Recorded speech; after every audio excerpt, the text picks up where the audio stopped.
The ancient proverb, "it takes a village to raise a child," encapsulates the essence of our webinar today.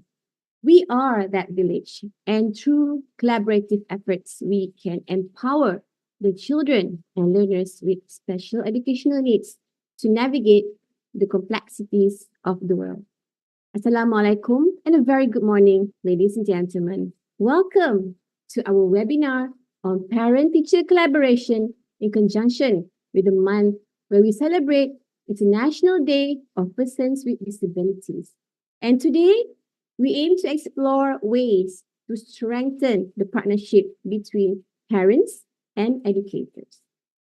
My name is Suala Muhammad, Program Associate of SEAMEO SEN, and I will be your moderator for today. Ladies and gentlemen, allow me to share some of the webinar briefing and reminder. Before that, if you have not registered for the webinar, kindly do so via the link or the QR code that is featured on the screen. And our team will share the webinar registration to the webinar link in the chat box. And as you can see on our screen right now, here is the agenda for today. Please be reminded to register via the SEAS link in order for you to later on be accessed to the evaluation form. And this evaluation form needs to be filled and submitted towards the end of the webinar to entitle you for the certificate of attendance.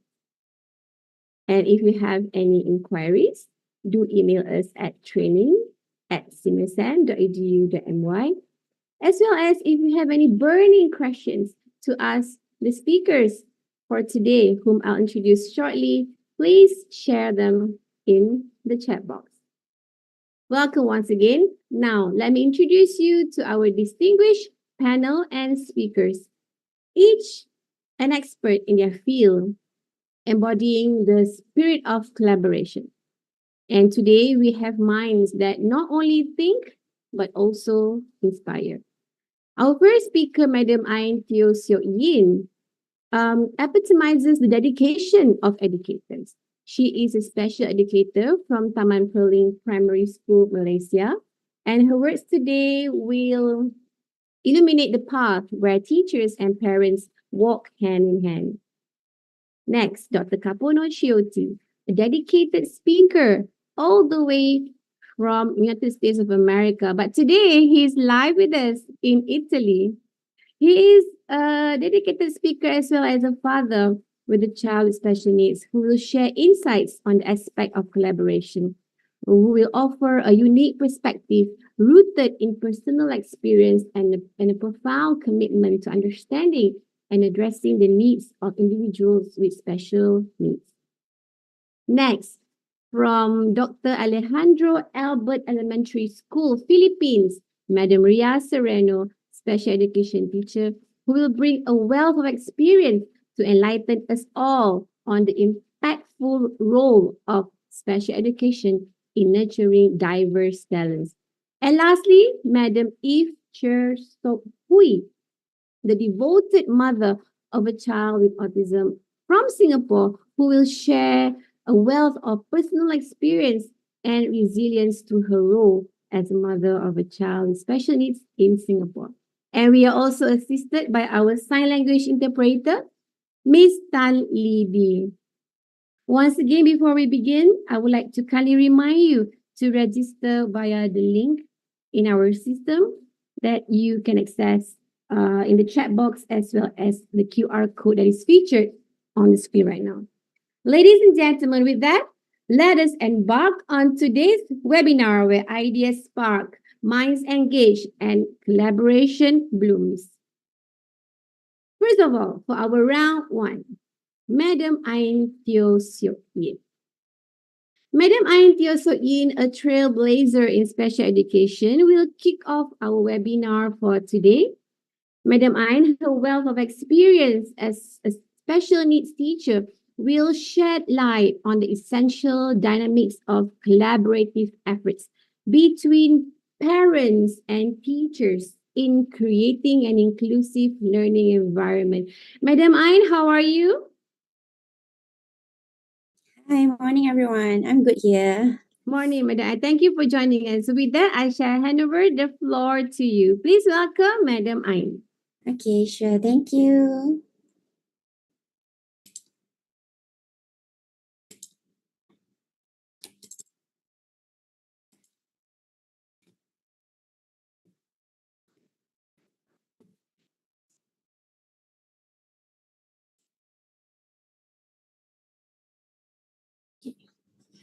Hi, a very good morning, everyone. Let me introduce myself before I start. Okay, my name is 𝐼𝐑𝐄𝐄. I'm a Johorian. Okay. I had my degree in special education, major in learning disabilities. I have 9 years of teaching experience in Malacca, Sabah, and Johor Bahru.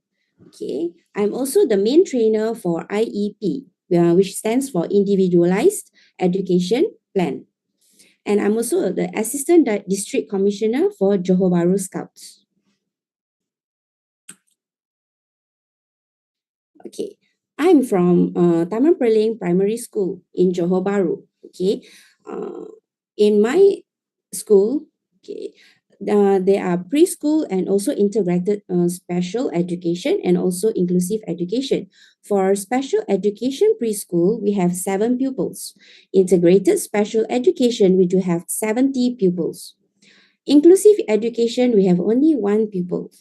Okay. There are 15 teachers.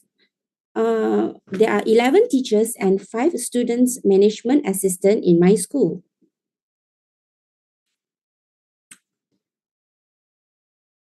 Okay, I would like to share today what is parent-teacher collaboration from my point of view.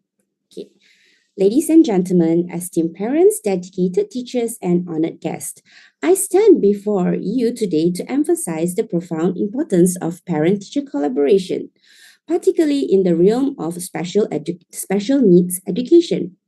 The journey of a child with special needs is a unique and often challenging one, and it is through the strong partnership between parents and teacher that we can truly unlock the potential of these extraordinary individuals.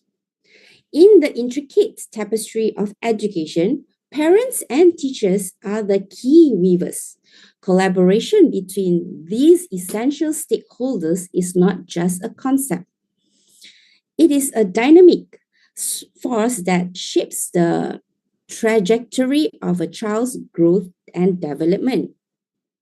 Parents, you are the primary advocates and champions for your children. Your insights into their strengths, challenges, and aspirations are invaluable. Sharing this knowledge with teachers creates a foundation for understanding and tailoring educational approaches to meet the specific needs of each child. Your active involvement in the educational process is a catalyst for success. While for teachers, we are the architects of learning. Our expertise, dedication, and passion are the cornerstones of a child's educational journey. By fostering open lines of communication with parents, we gain a deeper understanding of unique qualities each child brings to the classroom. These insights allows for the creation of inclusive and effective learning environments that cater to the diverse needs of the students. Okay, let's see how do we see the collaborations between parents and teachers.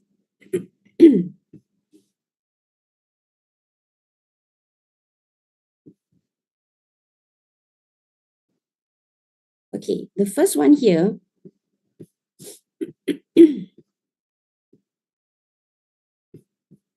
Sorry.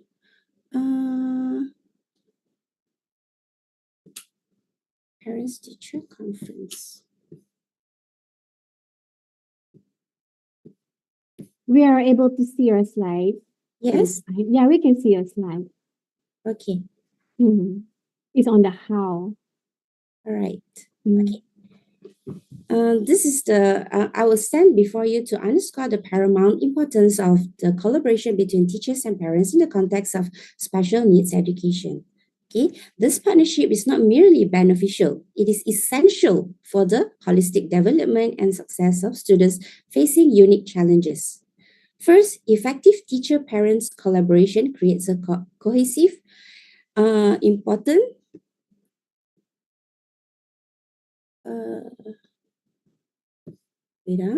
sorry. My God. I'm sorry, teachers.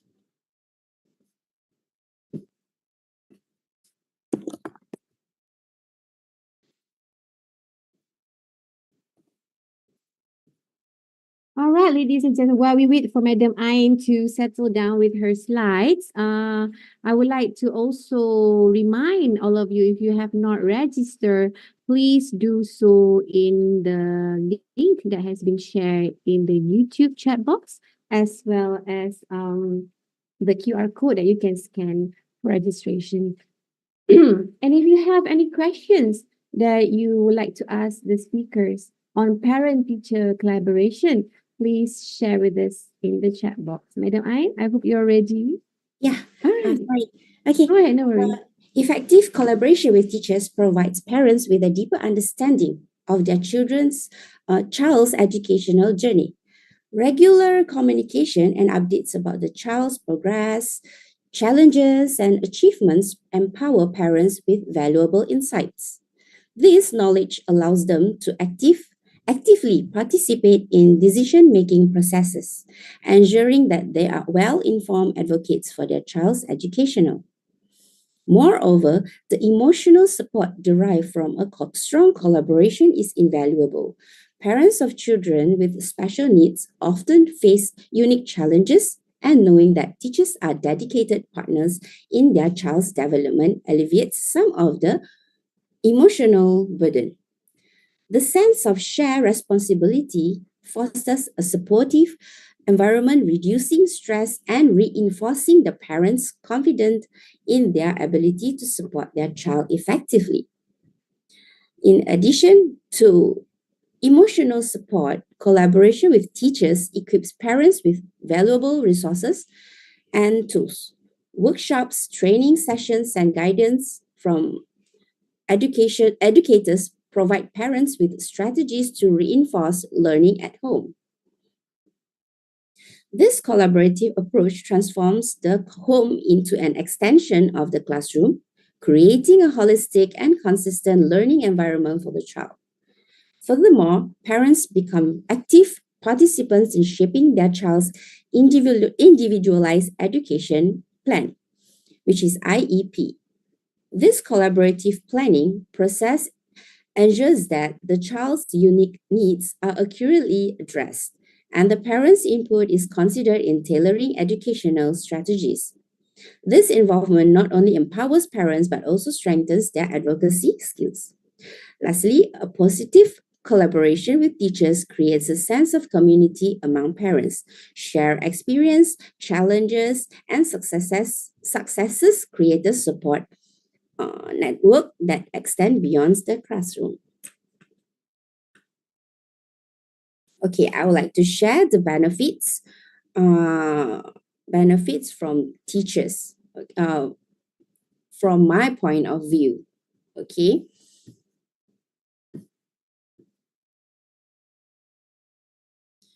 Okay, I want to highlight the significant benefits that teachers can reap from fostering good collaboration with parents of students with special needs.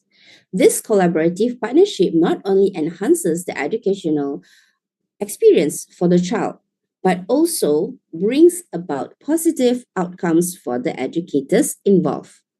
Firstly, when the teachers and parents work hand in hand, there is more comprehensive understanding of the child's unique needs. This increased awareness enables educators to tailor their teaching methods, creating a more inclusive and effective learning environment. The insights provided by parents become invaluable tools for crafting personalized strategies that cater to the child's strengths and challenges. Secondly, improved communication between teachers and parents leads to a more cohesive support system. Regular updates on the child's progress, achievements, and setbacks ensure that everyone is on the same page, allowing for timely adjustments to teaching approaches and intervention strategies. These collaborations efforts help address challenges promptly, fostering a proactive rather than reactive educational approach. Next, the emotion support derived from a strong teacher-parent collaboration.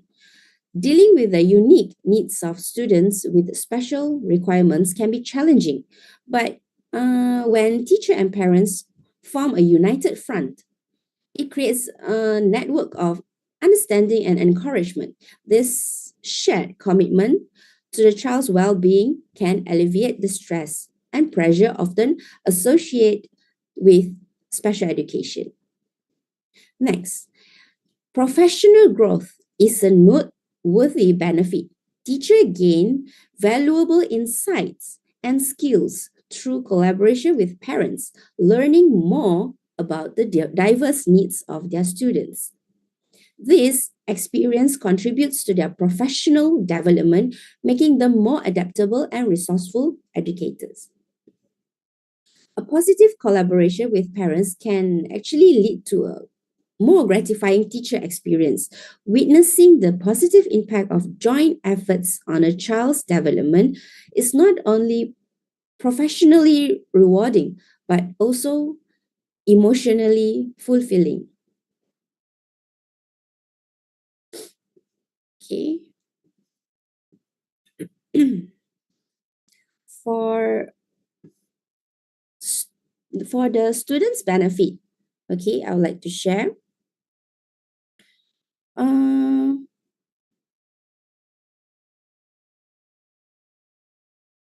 The first one is student thrive academically. Okay.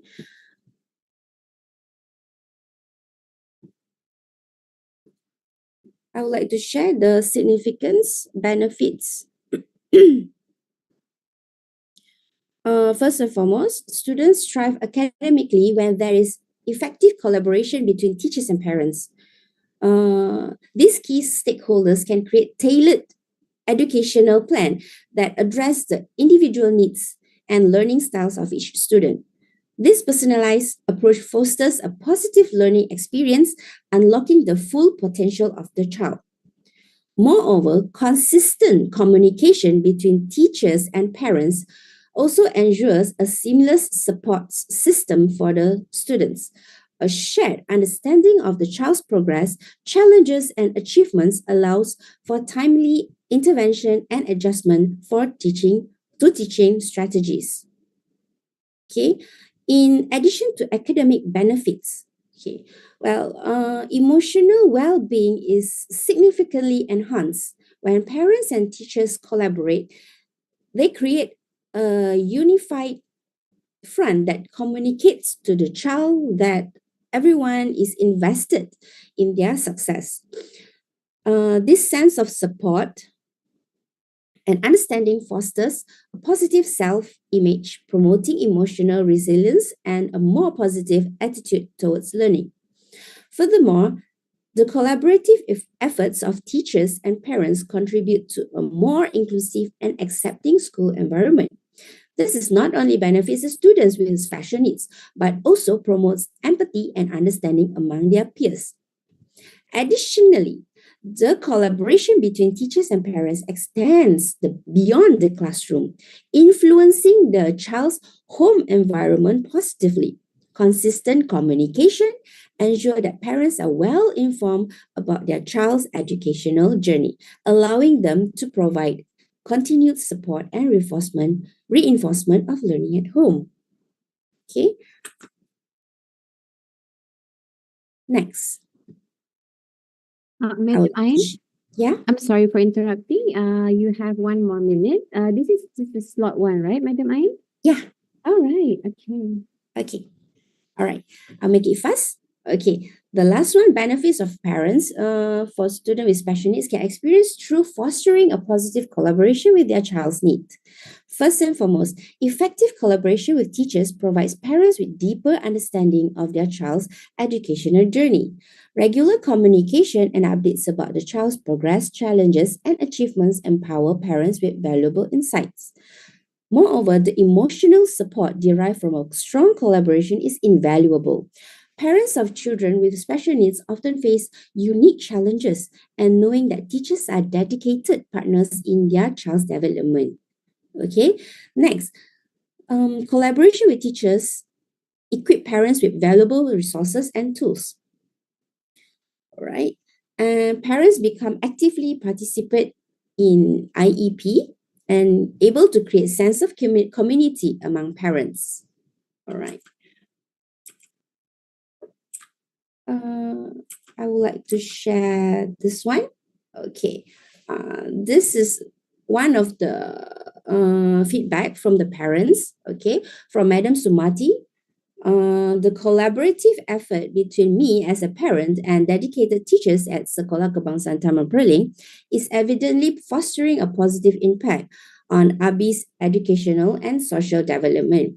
This partnership underscores the importance of all alliance between home and school in creating a nurturing environment for students with unique learning needs. Moving forward, my sincere wish is that regular updates on ABI's development will continue to provide me with assurance. This ongoing transparency and communication serve as a valuable insight into her progress and well-being, further strengthening my confidence in the collaborative efforts between parents and teachers at Sekolah Kebangsaan Taman Perling. Last but not least, I'd like to share another parent's feedback, from Puan Siti Fareha. Being a parent is hard. Being a parent to a child with extra need is extra hard. As parents of special needs students, parent-teacher collaboration in school in SK Taman Perling is very interesting. One of the most beneficial aspects is the time and attention my child receives from both teacher and parent, which is good for his development and achievement. Parents can also learn from the teachers who are well-trained professionals in teaching methods of special needs children. Parent-teacher interaction also gives parents a better understanding of their children's needs. Okay, I think that is all from this part, from my part. Madam Sue? Thank you very much, Madam Ain. Now that we have heard from Madam Ain, it is definitely a shared commitment between parents and teachers. And also thank you for sharing on the benefits for both teachers and students from your perspective as a special educator. And that sharing of positive support and feedback from the parents of your school will definitely hope to inspire more parents to collaborate. Okay, I can see in the chat box in our YouTube that we have participants from Myanmar, from Sabah, Thailand, Philippines, Indonesia. Welcome, welcome, and thank you for joining us. If you have more questions to share, do type in our chat box and we shall later share during the Q&A session. Now moving on, Dr. 𝐄𝐄, not only an accomplished educator, but also a parent who will guide us through the intricate landscape of educational aspects and collaboration. His unique perspective promises a deep dive into understanding the foundations of effective parent-teacher partnerships. He's originally from University of Hawaii in USA, but he's currently now in Italy and it's 3 a.m. there, very early morning. So it's an honor for us to have Dr. 𝐄𝐄 to join us. Dr. 𝐄𝐄, how are you? Thanks for having me. I'm great. It's really nice to be here. Even at 3 in the morning, it's lovely to be with everybody. Assalamu alaikum. Waalaikumsalam warahmatullah. Thank you so much, Dr. 𝐄𝐄. If you're ready, the floor is yours. Excellent. I am going to share my screen if you don't mind. And talk a little bit about collaboration with parents and special education. In this first section, what I'd like to do is actually I am a parent of a 9-year-old boy who has Down syndrome. I'm also a longtime school administrator, a longtime teacher, and now I am a professor at the University of Hawaii in the College of Education, as well as being executive director of the nonprofit What School Could Be. And in this first section, I wanted to share with you a little bit about collaboration between parents and school, but mostly from the school's perspective in the first section here. And I have a story I'll start with. My educational mentor in Hawaii, Auntie Puanani Burgess, she is brilliant. She has the wisdom of somebody much older than she is, and she is truly a woman respected by the community. And when she does work in community, she starts with 3 questions. And in this particular case, Auntie Pua is telling me a story about when she worked in a school, a high school in Hawaii, and was working in a class with special needs boys, seniors, who happened to be in their last year of high school. And in this story, Auntie Pua is telling me as an educator and other people, recounting what happened. And she had these 12 boys go around the table and tell a story of their name. Auntie Pua always asks her students to start with 3 stories, the first being a story of their name. And she says, most of the time, people can tell a story about their name. Nickname, why they were teased for their name, something they like about their name, how they were named, why their parents chose their name. A story about your name is usually pretty easy. She went around the table of the 12 boys in this special education class, and they each told a story about their name. Next, she went around the table and had them tell stories about their community.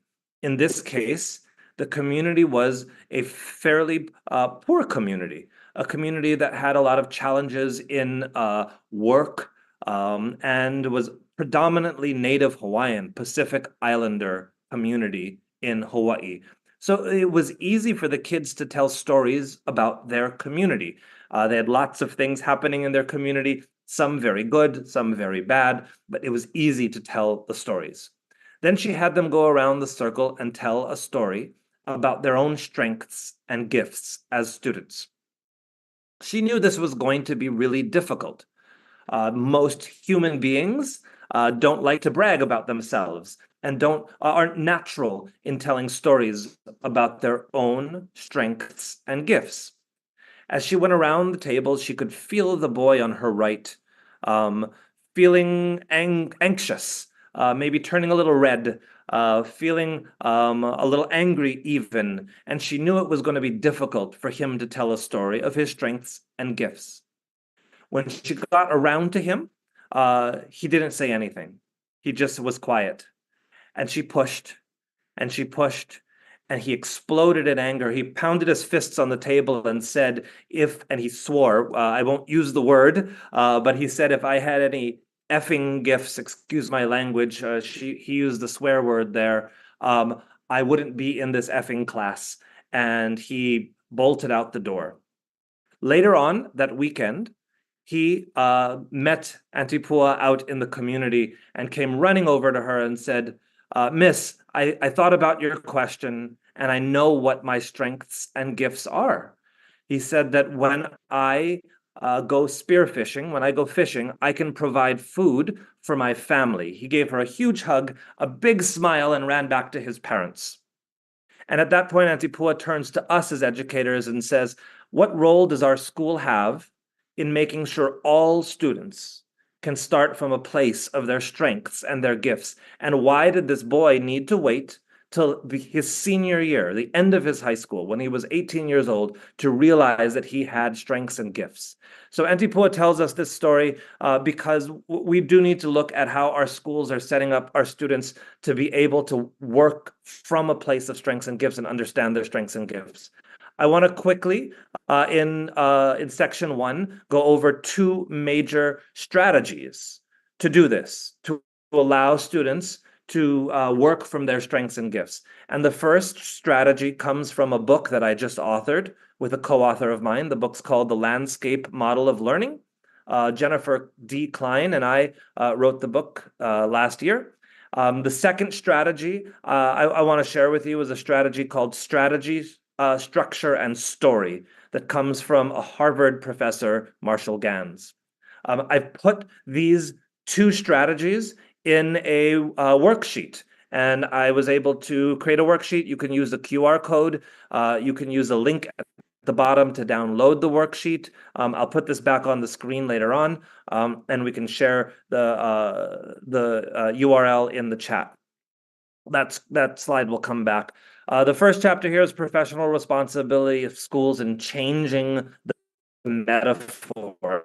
This comes from our book, The Landscape Model of Learning. I do think it's the professional responsibility of schools to change the metaphor we're using. The model of learning framework, the book that we wrote, says, how might schools place students at the center of their own learning? So protagonists, meaning the central actor, as if you were a character in a story. How might students be the main actor of their own education? How might they be at the center? Can schools do to place students at the center of the journey?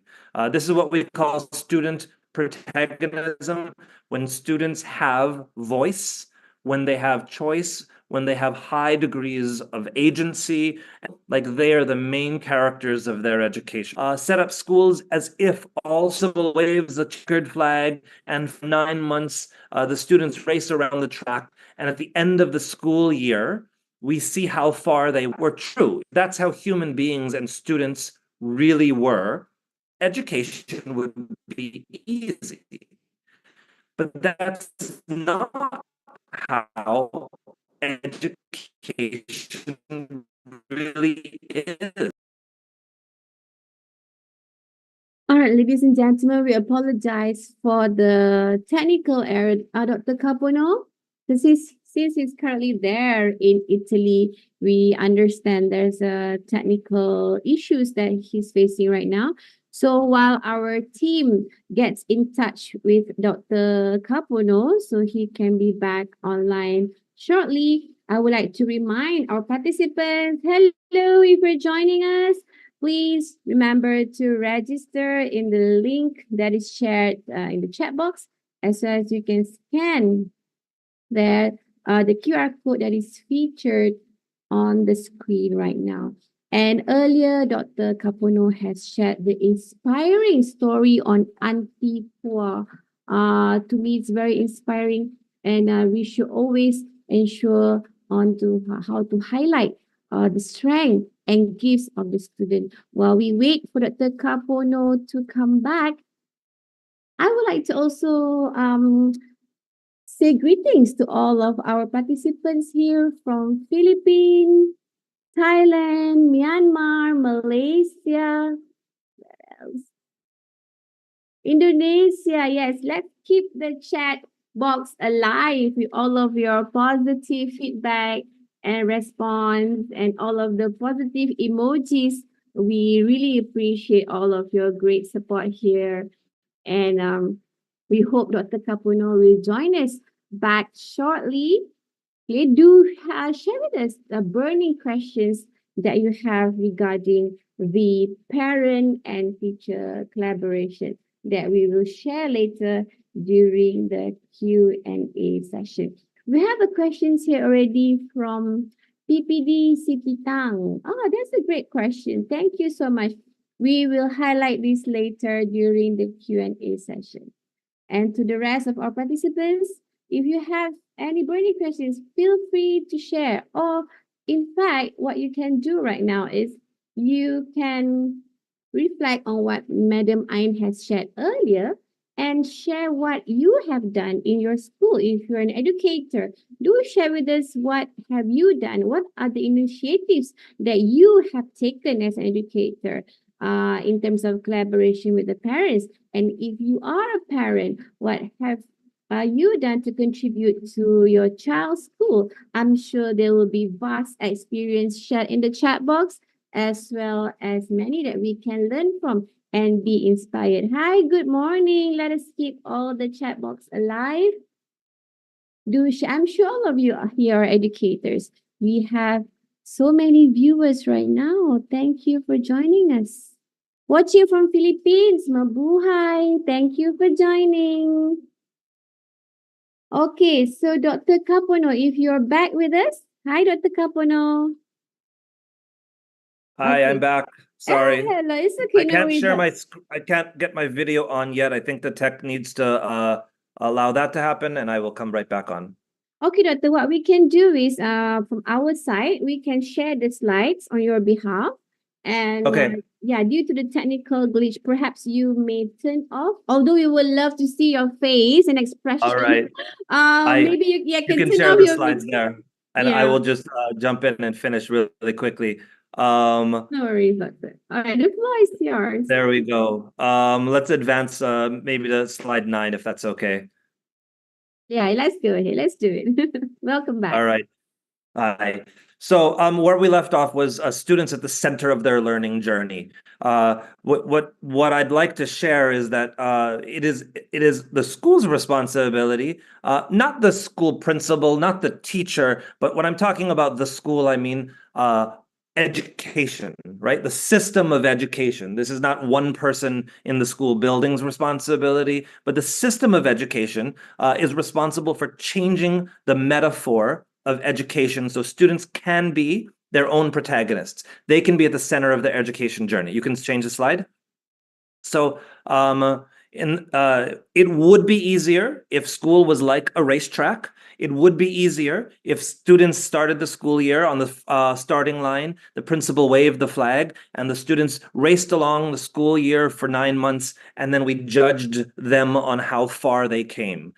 That's not how it starts. Students are individuals, they're human beings, and education is messy. You can go to the next slide. Education is much more like a landscape and an ecosystem where each student brings their own strengths and gifts and challenges. We are talking about special education, so we should acknowledge that every student brings their own challenges, their own strengths, and their own individuality to education. So does the teacher, so does the school. It would be easier if school and education were like a racetrack, but that's not how life is. In the book, The Landscape Model of Learning, we propose that schools need to change the landscape, change the metaphor, and acknowledge that schooling, that education, is actually about moving kids along a landscape in an ecosystem. My point here, and we can come back to it more in section 2, is that when we use the wrong metaphor, when we use the wrong structures, when we use the wrong framework for education, we set up both teachers as well as parents and students for failure rather than success. My first point is that schools and educators need to change the metaphor of education or change the framework. You can go to the next slide, please. My second point that I'd like to make has to do with how do we do this? Strategy, structure, and story. So if you can go to the next slide, slide 10. Strategy, structure, and story helps us do this. It helps us change the metaphor. It helps us allow parents and teachers and schools to be better partners. You can go to the next slide for me. I'm going to briefly talk about strategy, then structure, and then story in part 1, and we can come back to some more of the details in part 2 of the webinar. For strategy, I want to share what 2 very famous authors have said. Marshall Gantz says that strategy is how we turn what we have into what we need to get what we want. Turning what we have into what we need to get what we want. Simon Sinek says that we do this by starting from our why. Why are we doing the work? So here, I think from a school's perspective, because I am a parent, but I'm also an administrator in a school, that in order to change the metaphor, in order to serve our students best, in order to be better partners between parents and schools, it is incumbent on the education system to start with the right strategy and to identify why this special education program exists. Why are students being educated? I would propose, I would share, I would assert that today we need to have a very clear why for our education. We need to make sure that the school and the parents are clearly there together for the same reason. And I think we assume that we know what that is, to educate our kids, but are we defining what education really means? And are we sharing that definition between schools and parents? Many times in many of the countries that you are all coming from, schooling is about passing a final test. And to get special education students ready for that final test, we may be looking at students. However, many times special education programs aren't really about getting students to pass those final tests. They are about starting where students are and moving them forward in progress. The dissonance, the difference between what our school is saying to the public and what we're doing for our special education students is causing issues in how we collaborate with parents. My point on strategy is that schools, we need to be very clear on why our programs exist and what special education students and parents should be looking to get out of our programs. I would propose that our benefit is far beyond just passing the test. I would propose to you all that schools do so much more than that. And as schools, we need to be clear about our value to parents. That's the start of a partnership. Very quickly, I will touch on structure and story, and then I'll pass it on to the next speaker. So if we could go to the next slide. For structure, Marshall Gantz again says that we should look at how do we structure people and resources to activate our strategy. Who and what do we have in order to make this strategy or why happen? My co-author of our book, Jennifer Klein, and I ask the question, what distinct strategies are we using in a constellation to accomplish this why? So I'll put that in clearer terms that might be a little confusing. We say, what are we doing in our schools with students? What are those educational strategies and structures in our school to accomplish our why, like Simon Sinek might say? If our why is passing a test, we need to communicate to our parents what strategies we're using with students to help them pass the test. However, if the value that we are bringing as educators and as schools is more than just passing the test, which I believe all of us as special educators truly believe, that we're raising students and human beings, not just getting kids to pass a test, then we need to make sure the structures and strategies we're using with students, again, from best practice in special education, support that why, what we're doing, what our goals are for students. And I'll talk a little bit more about these structures in part 2. The next slide. So story is, I think, the most important part of how we do this, how we partner best with parents. Again, Marshall Gantz says the story of self, sharing your value, the story of us, connecting your values to those of your stakeholders, and the story of now, the need to create a sense of urgency and change, along with a sense of hope that change is possible, is very important. Schools, again, we have the responsibility of sharing these stories with parents, but most importantly, building the story of the student. So I would go back to student as protagonist. Student is the main character of their story. When, as schools, we can help parents see their child growing as the main character of their own educational story and help the child tell the story to the parents, that's when we start building the best partnerships. As executive director of the nonprofit, What School Could Be, we have lots of resources to help mobilize the community towards these goals, these stories. And again, I can share more about the details of this in part 2. So in summary, if you go to the next slide. Sorry. Yeah, you can stay there. In summary, I would actually like, would you be able to share slide 4 again, please, with the framework tool? So in summary, the best way to make sure that we're partnering, sorry, I'll go all the way back up to slide 4, if that's okay, the one with the QR code on it. In summary, the best way to make sure that we are partnering between schools and parents is to, number 1, change the metaphor. As schools, we need to make sure that we're not looking at a racetrack metaphor, that if you have a chance to read the book, that we're actually changing the metaphor of schooling to put students at the center as protagonists, main characters of their education in a landscape. By changing the metaphor, we allow step 2, 3, and 4 to happen. Step 2 would be to really define as a school community our outcomes. Why does special education exist in our school? And then to communicate that why correctly to all of our stakeholders. Step 3 is to make sure that we have the structures to accomplish our why. And step 4 is to make sure that we're telling that story with the student as the center of that story. There's lots of different strategies that I will share as we move through this webinar around step 1, step 2, step 3, and step 4. But I hope that gives you some structure for how I think we should partner best between parents and schools. Thank you.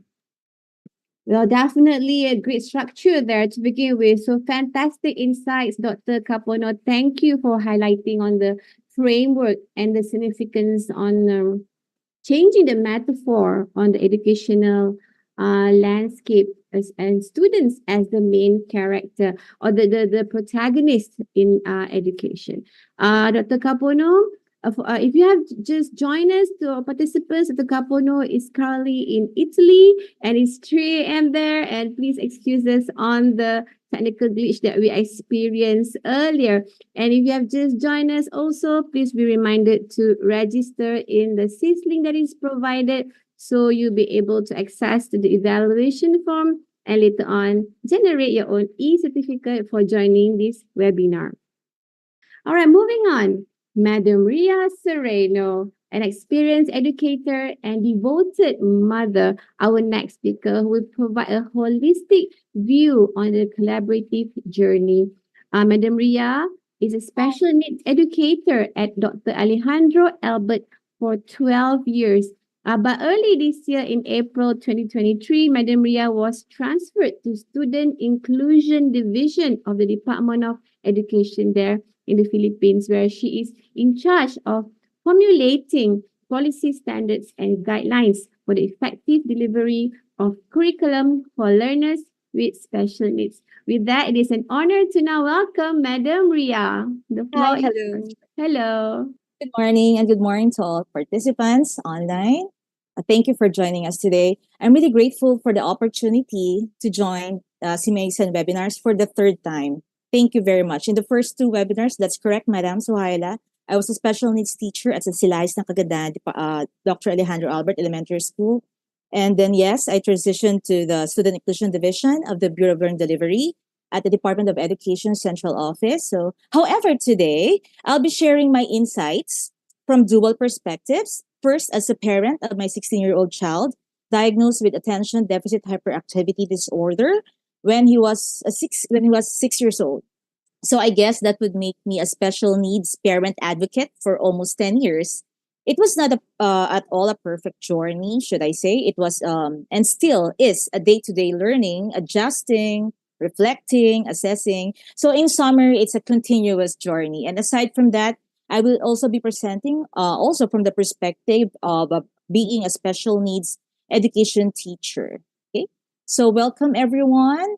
I'm thrilled to delve into a topic that holds incredible significance, unlocking potential, the power of accommodations for students with disabilities, and of course, in general, learners with special educational needs or requirements. So in this talk, we'll explore the transformative impact of accommodations on empowering students, fostering inclusivity, and unleashing the full potential of every learner. So let's embark on a journey together to understand the profound influence accommodations have in shaping a more equitable and supportive educational landscape for all. So for the next slide, please. Okay, thank you. So to give you the overview, we'll be discussing what is the role importance of accommodation, of course, in inclusive education.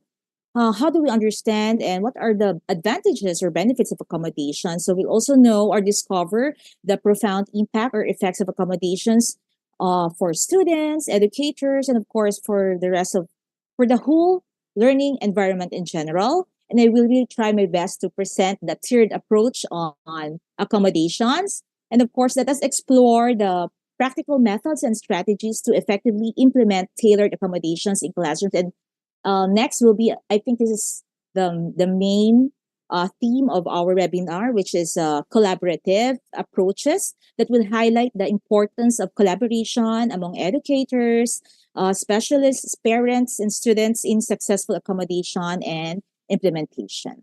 Okay, so if I will also have time, I was hoping that there's still time for me to present a few of the case scenarios or case studies where accommodations for students became successful, which also helped the child or each child to experience equitable opportunity and success in the classroom. Okay, for the next slide.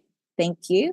So, how are inclusive education and accommodations interconnected? Well, education for special needs learners is a crucial aspect of inclusive learnings. However, there are several misconceptions that often surround the accommodations and modifications necessary to ensure their success in the classroom. So, just to give you an idea what these misconceptions are. So, misconception number one, that one common misconception is that providing accommodations lowers academic standards for special needs students.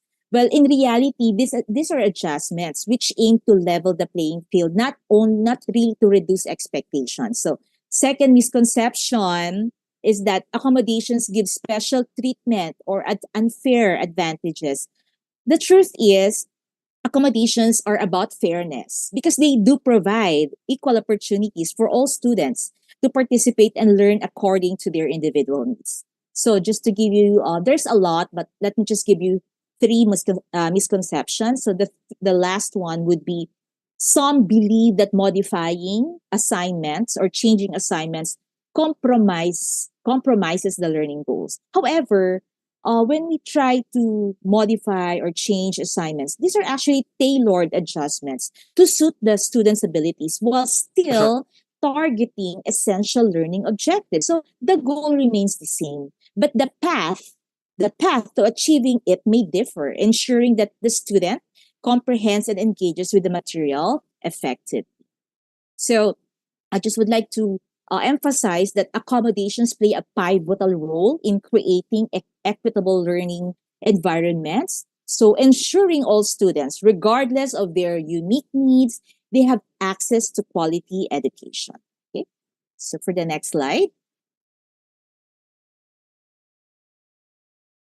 uh, for the tech team, that will be my slide number 4. Thank you. Next slide, please. Okay, thank you so much. So, inclusive education and accommodations play a crucial role in creating an equitable and supportive learning environment for all students, and we all know that. So, let us explore the interconnectedness of these two, inclusive ed and accommodation. So, first, we have, of course, access and equity. Well, we all know that with accommodations, we are expected to remove the barriers and provide the necessary support for them, right? So, when we prioritize access and equity, we create a more inclusive and fair educational system. So we also have diversity and differentiation. So inclusive education and accommodations recognize and embrace the diversity of learners. That's why when we speak of accommodations, we do allow for differentiation. We do ensure that each student's unique needs are met. We also have student-centered approaches as one of the factors that interconnect these two, because student-centered approaches prioritize the individual needs and the strengths of each learner. Inclusive education ensures that with accommodations or through accommodations, all the adjustments will be tailored to meet the specific requirements of our learners with disabilities. So thus we actually help in empowering our students to actively participate in their own learning journey and reach their full potential. So most especially this one, collaborative learning. So with collaborative learning, inclusive education was, we help by fostering a sense of community and cooperation among students. It encourages collaboration between students with and without disabilities, promoting understanding and, of course, empathy. And we also have continuous improvement. Inclusive education and accommodation require ongoing evaluation and improvement. So just like what I mentioned, this is in terms of continuously assessing and refining our practices so we can better meet the evolving needs of our learners with disabilities. And second to the last, of course, will be the cultural competence. It's essential in creating an inclusive and respectful learning environment. And lastly, learning outcomes. Inclusive education and accommodations, both of them contribute to improved learning outcomes for all students because we are able to address the diverse learning needs of students. That's why with accommodations, we do ensure that they can fully engage in the learning process. Okay, so in essence, inclusive education and accommodations are essential for learners with disabilities for them to thrive in the educational setting. For the next slide, please. Thank you. So with accommodations in education, it can benefit a wide range of recipients, including the learners with disabilities, of course, our learners, the parents, the schools, and of course, the typical peers. Okay, for the next slide. Okay, so learners with disabilities, accommodations are primarily designed to support our learners with disabilities. So this will include physical, sensory, cognitive, and emotional disabilities. So what are the benefits of accommodations? For the child or for our learning, of course, it will help them enhance their learning experience. And so once they're able to participate, of course, it will increase their confidence, of course. And also equal participation that's really add up to their academic success. And of course, social and emotional growth because it boosts the child social and emotional skills or abilities as it fosters a positive attitude towards learning. And also for the parent, okay, for the parent empowerment and support, if there is also one group of people or group of people that would be benefiting in terms of accommodation, that will be the parents of the children. Later on, in my other slides, I will be showing the different guidelines of how this collaborative approach will be successfully implemented. Of course, this our main goal is to ensure a successful partnership, a successful collaboration between parents and school. For the next slide, thank you. Also for the teacher, what will be the benefits for the teacher? Of course, first is effective differentiation. Of course, accommodations aid in effectively differentiating instruction. So it enabled the teachers to meet the diverse learning needs in the classroom. Also improve classroom environment. So if accommodations are all successful, automatically that would mean it fosters or it aids in fostering an inclusive learning environment because it benefits all students. And third, of course, one of the benefits for the teachers also is enhanced teaching strategies because it encourage implementing accommodations, encourage teachers to explore diverse teaching strategies, enriching their teaching methods. What about for the typical peers? Aside from diversity and inclusion are being promoted, right? It also encourages empathy and support. Well, students witnessing successful accommodations, they learn empathy and they offer support to classmates with diverse needs. And lastly, of course, there's a lot, but I just would like to mention these three.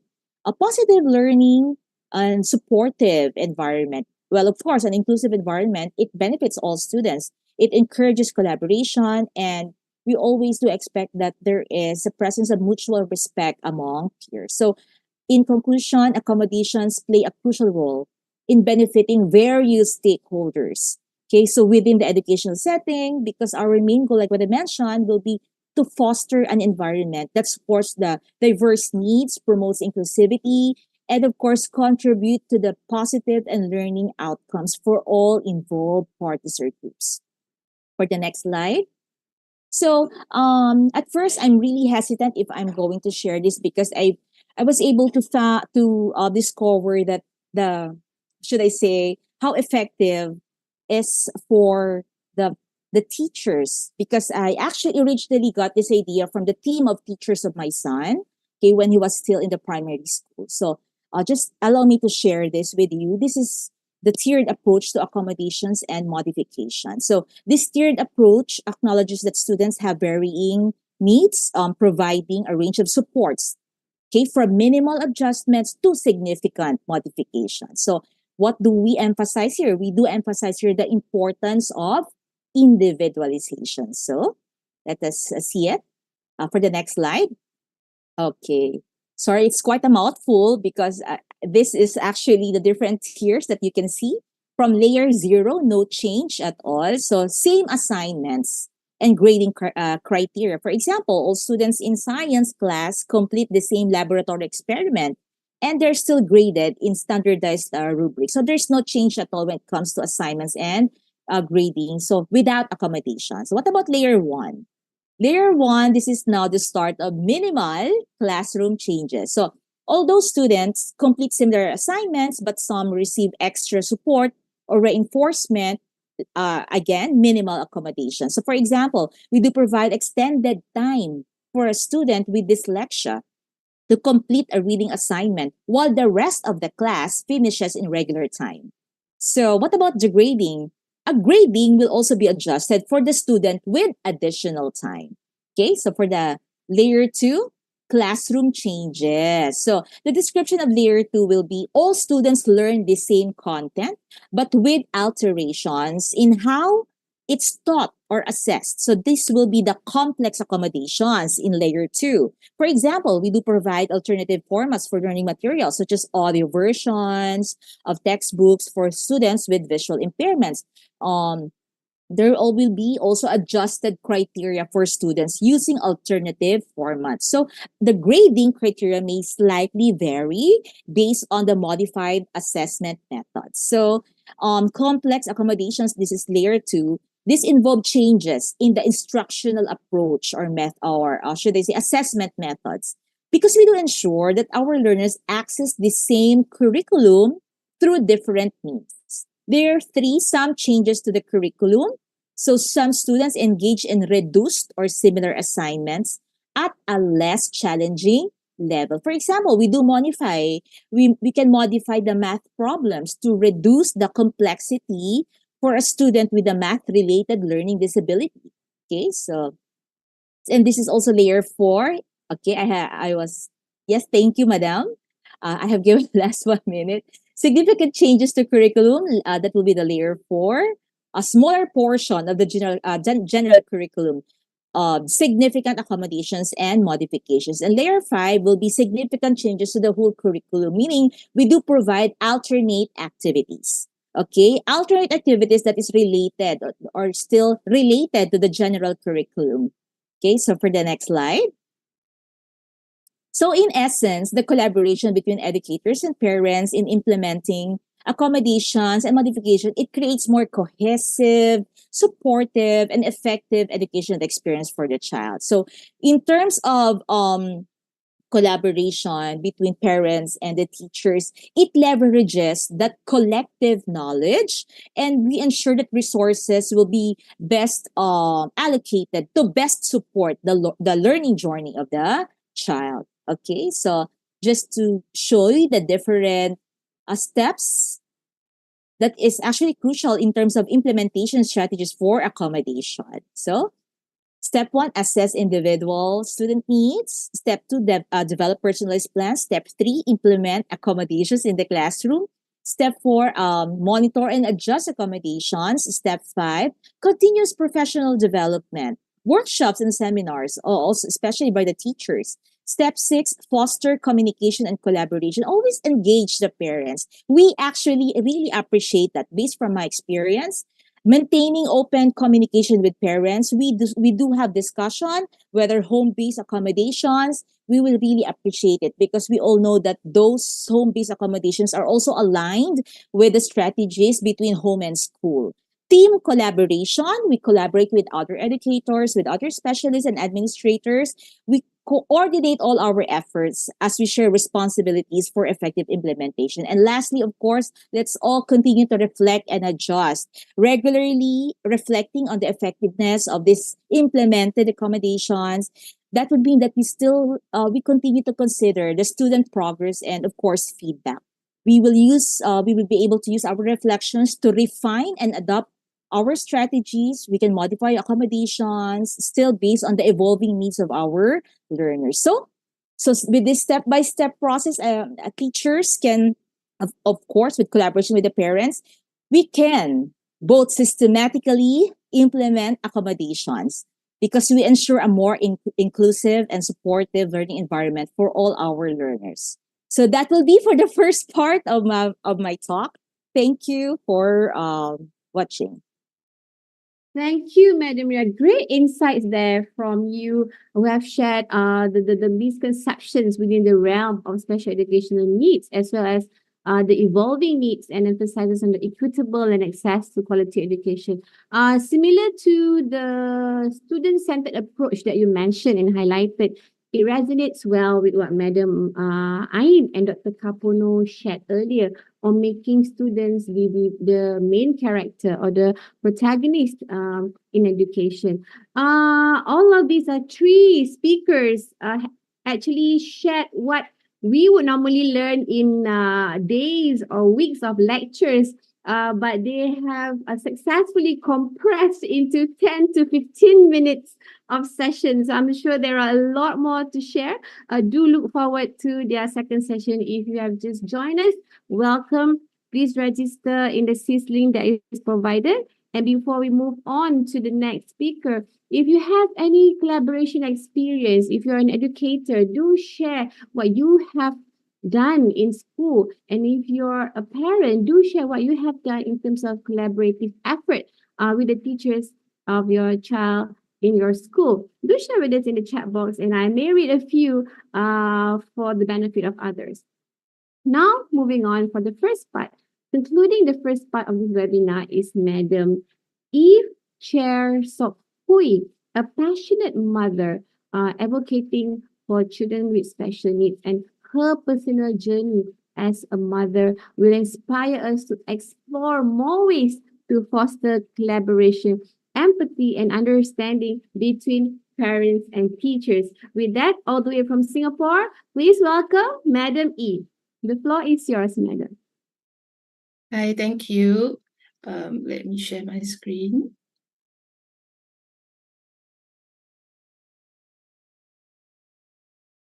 Okay. Hi, good morning, everyone. I'm Eve, mother of a 17 years old boy. I'm not a professional like other speaker. So my sharing is just based on the journey of my boys in his special school and how we as a parent collaborate with the school. So here we go.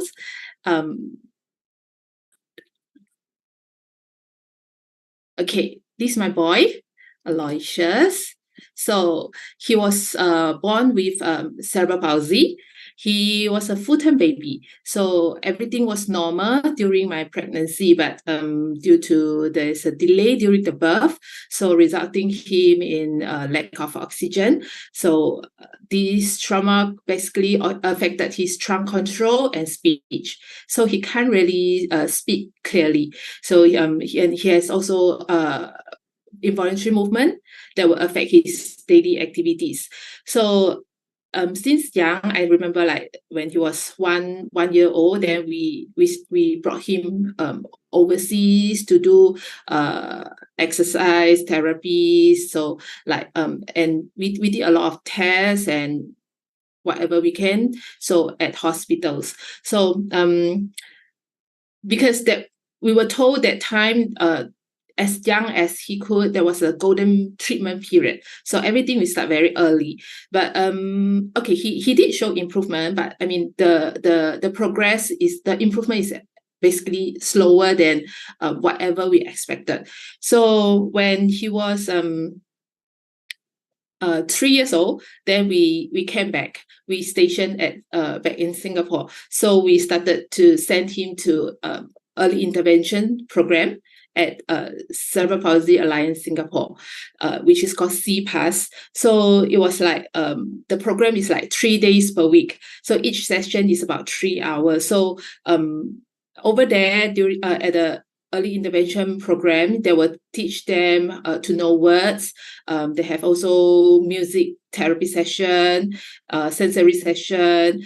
So they do provide physiotherapy, speech therapy, occupational therapy, all these. So it was like he has a good 4 years, around 4 years there. So the school also has, although it's a special school, but they also have a connection with mainstream kindergarten. So when he was 5 years old, he was selected to attend K1. That means the kindergarten at the mainstream. So that was a daily basis. That time he would still attend early intervention, but that was in the morning. So morning early intervention, then afternoon he will go to kindergarten. But that time his trunk control is still a bit weak. He can't really sit firmly in the class. So I have to accompany him in the classroom during the lesson. So I went back to kindergarten again. Then, but however, after a year in the kindergarten, I decided to pull him out because I felt that he is unable to speak clearly, and then he can't do the writing. So it was very hard for him to follow the class curriculum. So I start thinking, like, instead of spending time there to do like something he is not he's unable to do, so I might as well use the time to train him to do something else. So that time I start to explore ways for him to communicate. Then I realized I came to know this keyboard that you can see on the screen at the lower part. That one is a special type of keyboard which we call IntelliKey keyboard. So you need to connect to a computer. So that time I start to let him try this keyboard. There's a key guard you can see on the screen. There's a key guard. So he need to press the button one by one. So that's how I train him to type out what he want to say, and then how he do the writing part for his work. So that's how we get to know to this keyboard. Then, so at the age of 7, he graduated from the early intervention program, and then was transferred to the school program. The school program is actually under the same building as the early intervention program. So it's like one at upper level and another one in the lower level. So it's actually in the same building. So he just transferred down to the school program. And in the first year of his school program, he was actually assigned to functional program. Then after a year, the school thought that he quite capable of handling academic program. So that time, I think that they think that his connectivity is still okay. So they transferred him to academic program. That is when he started to learn mainstream academic, because although it's a special school, but they have a class with a small group of students which they think capable to handle academic programs. So they will put them there, and then to start learning mainstream program. So that was when he started. So after a year delay, then the kids at his same age, so he attended primary 1 when he was 8 years old. So he continued to use the IntelliKey keyboard, which I showed earlier, to do his homework. So that time he will use that to type out the answer in the work that teachers assign, use the keyboard, and then teacher will print out the thing for him. So attached together with the questions, whatever. So that was how he answered do his exam paper also. It was not easy because due to his disability, the typing speed is super slow. So teacher gave him extra time to do his paper in the exam. So as you can see in the photo, the right-hand side, he is actually in the exam. So, but he is always the last person to leave the classroom during the exam because his classmate can write. but he can. And then the typing speed is very slow. So he's always the last person who leave the classroom. So but we use this keyboard for a good 6 years. So they have this primary school leaving exam, which we call it PSLE, at their 6 years of primary school education. So the examination board assessed his ability and granted him double of the usual exam time to do his paper. It sounds like a good deal, right? But imagine a science paper is usually 1 hour 45 minutes, but he spent more than 3 hours sitting there to complete his paper. But he did it. So he passed the exam and managed to move on to secondary school. So okay, I share some photo of him with his teachers in the school. So the teachers are very caring. They're really like very helpful, very catered to his need. So like whenever I have requests or I have questions, they were trying their best to help me with that. And after his PSLE exam, then he can move on to secondary school. But that was when we came to a T-junction again, because the special school doesn't provide mainstream secondary school program. They only provide the primary school program. So if Aloysius wants to further his studies, he has to change to mainstream school. That time we was hesitated because I worried that he can't cope with the pace of the mainstream pace, given that he's non-verbal and he can't even write. So I discussed with special school. We have a discussion as in like what program they could offer to Aloysius if he were to stay at special school. Then they told me that they were going to start a new program in the following year, which is called IT program. They actually, that time they just like came to a deal with Apple, like to collaborate with them and to teach the children how to do designing, do video editing, using iPad and MacBook. So I was thinking like, yeah, maybe it's something that suitable for Aloysius. So this after some serious thought, then we decided to stay in the special school, so not to change Aloysius to mainstream.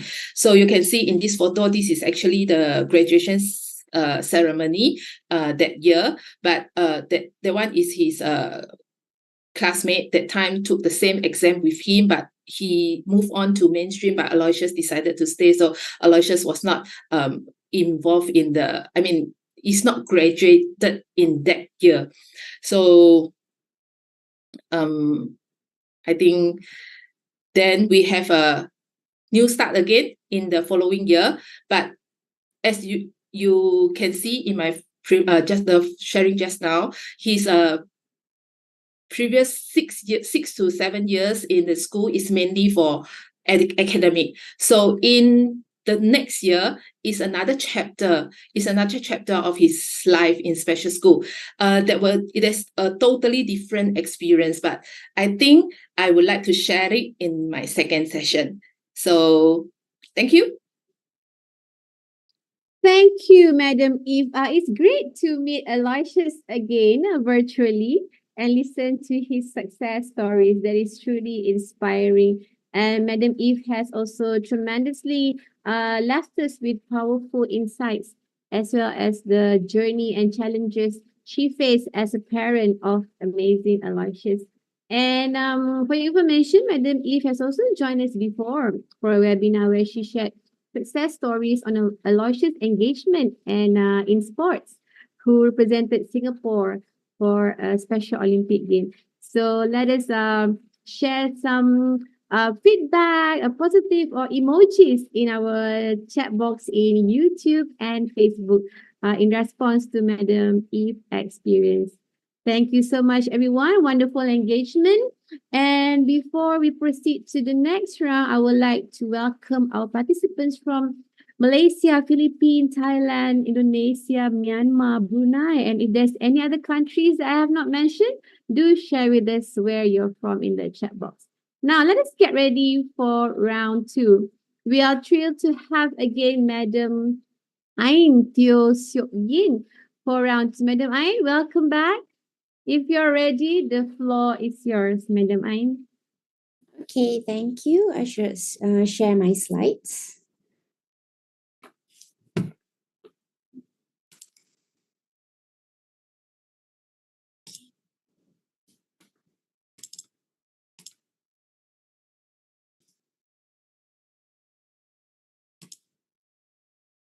Can you see my slide?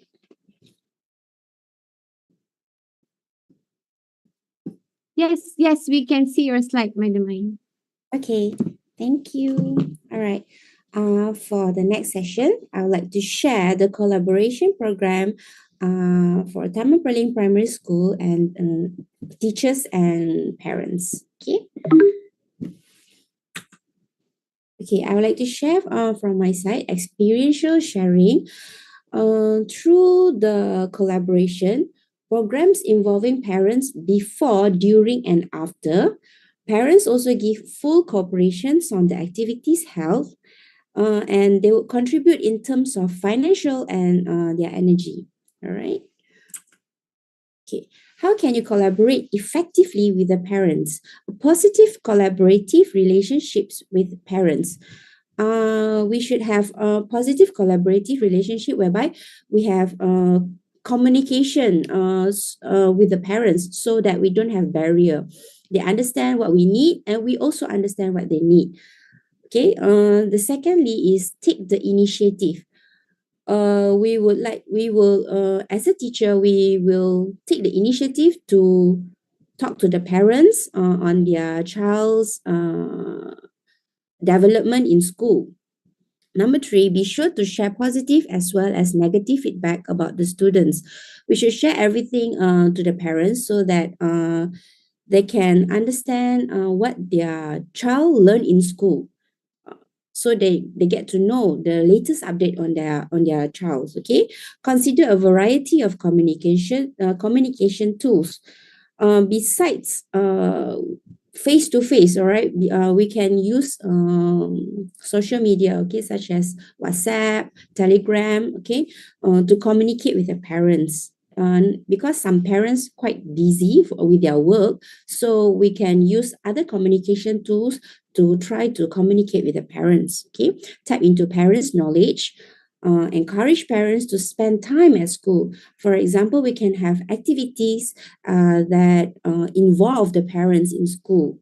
Okay, give parents a hands-on role in their school, in their child's school success. For example, for example, we do have activity with the students in school, but if they can't achieve it, maybe we can talk to the parents. So at home, parents may do the same activities with the students. So over there, we can see the collaborative between teachers and parents. Okay, so they can achieve we can achieve the objective that we want for the child. All right. Okay. I would like to share from our school experience, okay, that involve parents, okay. We have a competition on gallery walk, gallery walk, and we actually won the district level as a champion, national level, second runner-up, and best video award for district and national level. We do have cleanliness campaign also throughout the gallery walk program, whereby teachers, parents, they will come over to the school to help out, to paint the floor, to clean, and to decorate the school together. All right. Okay, sports day. We also involve parents during the sports day. So that we have actually a closer relationship between parents, so they can enjoy the time with us, with their child in school. Okay, they can see their child's development in school during the sports day. Okay. We also have movie day with the special needs students. We also ask the parents to join together as an entertainment program together with the parents. All right. Okay, these are the collaboration with the Johor Religious Council. We call it Majelis Agama Islam Johor. Okay, whereby they come to our school and do some program together. We also involve the parents, and what I get the feedback from the parents is they are very happy because we actually collaborate with not only the school, okay, we also collaborate with other NGOs and other councils as well. All right, okay.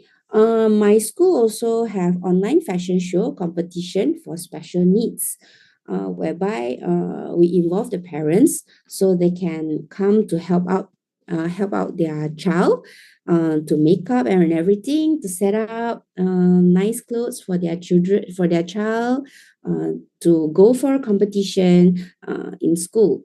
Okay, so we actually involve parents also. Okay.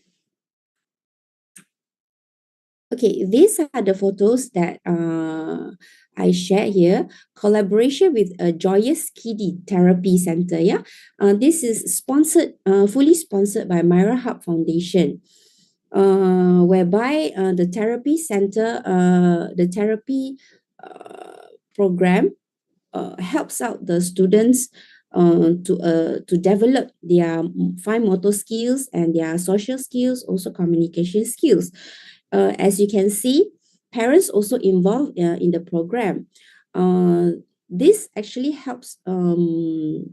This actually helps the parents and the school. Okay, we can see that the cooperation over there. And what I get from this activities feedback is parents are very satisfied because sometimes they don't have the time to go for therapy outside, and therapy in our government sector is very limited, whereby they always have the full schedule.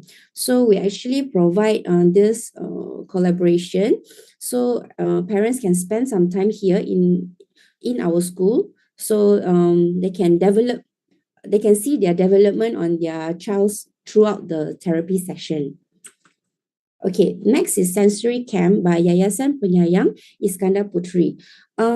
This is also an NGO program whereby they always have this type of program involving parents, teachers, also for the child.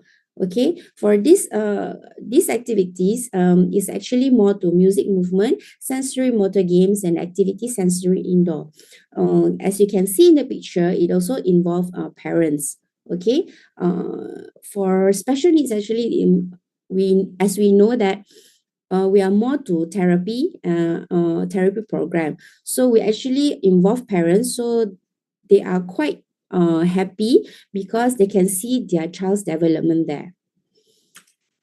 Okay, Green Hand program, we collaborate with the parents, whereby we tend to share what we have, what activities we do have in school. So we ask them, can you bring something to donate to the school for our Green Hand program? And the parents are very, very supportive, and they tend to share, they tend to give to the school for the program that we made. Okay. Besides that, we also have school carnival, whereby we ask them to share the products that we can resell, everything. Okay. All right. Okay. Next, this is a fun run by SK Princess Elizabeth School for the Blind. Okay, School for the Blind. They actually have this program, fun run. So as you can see in the picture, we also involve parents and the students here. So we actually have a good relationship between parents and teachers. They are very, very supportive, and we don't have much any problem with the parents. As you can see, the communication is always there. Okay. Okay, this is all pictures about camping for year 2023 for this latest year. Okay, as you can see, there are many camping activities around here. I'm very excited and very happy that the parents are very, very supportive, whereby they trust the teachers to bring their child to, for camping. So like they tend to experience new experience in different places. Like we know that we will bring the children out from the school for camping. Okay, it's not in our school. Okay, it's outside. So the children tend to learn something new, a new environment, new experience, new friends, new activities. For special needs is like a new challenging experience for them. But because our communication with the parents, so parents tend to give trust to the teachers, so that the program can be very successful. And as you can see, the children are very, very excited and very happy. Okay. Okay, this one is Excellence Awards Ceremony, whereby we appreciate the students. Also, we appreciate the parents. Okay, we have this Excellence Award ceremony every year for the children and the parents. Okay, so that the parents will feel very happy because they can see their child's development from January until December. What are the difference? Okay, in between these months. Okay, in these years. Okay, all right. Okay.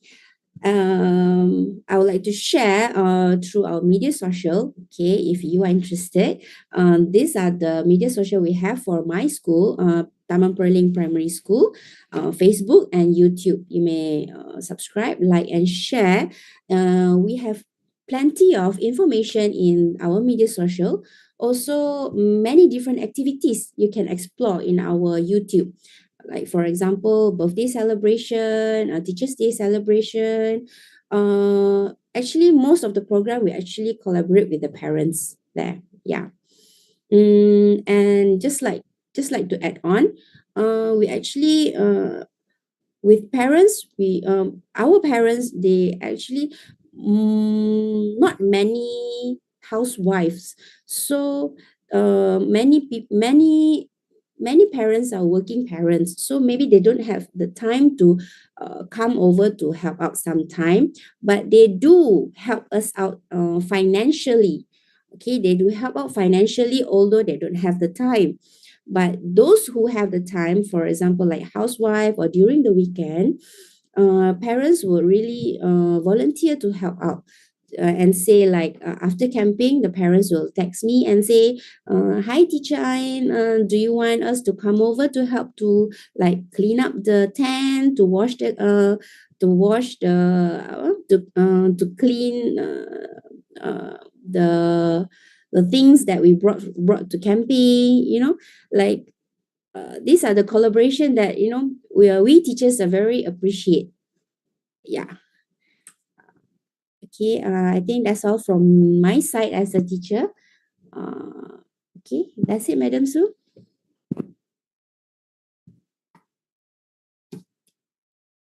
Thank you very much, Madam Ain, for sharing all of the enlightening contributions and collaborations that you have with other teachers as well as the parents of the student in your school. So congratulations once again, and we hope you keep inspiring and dedicating your effort for your students.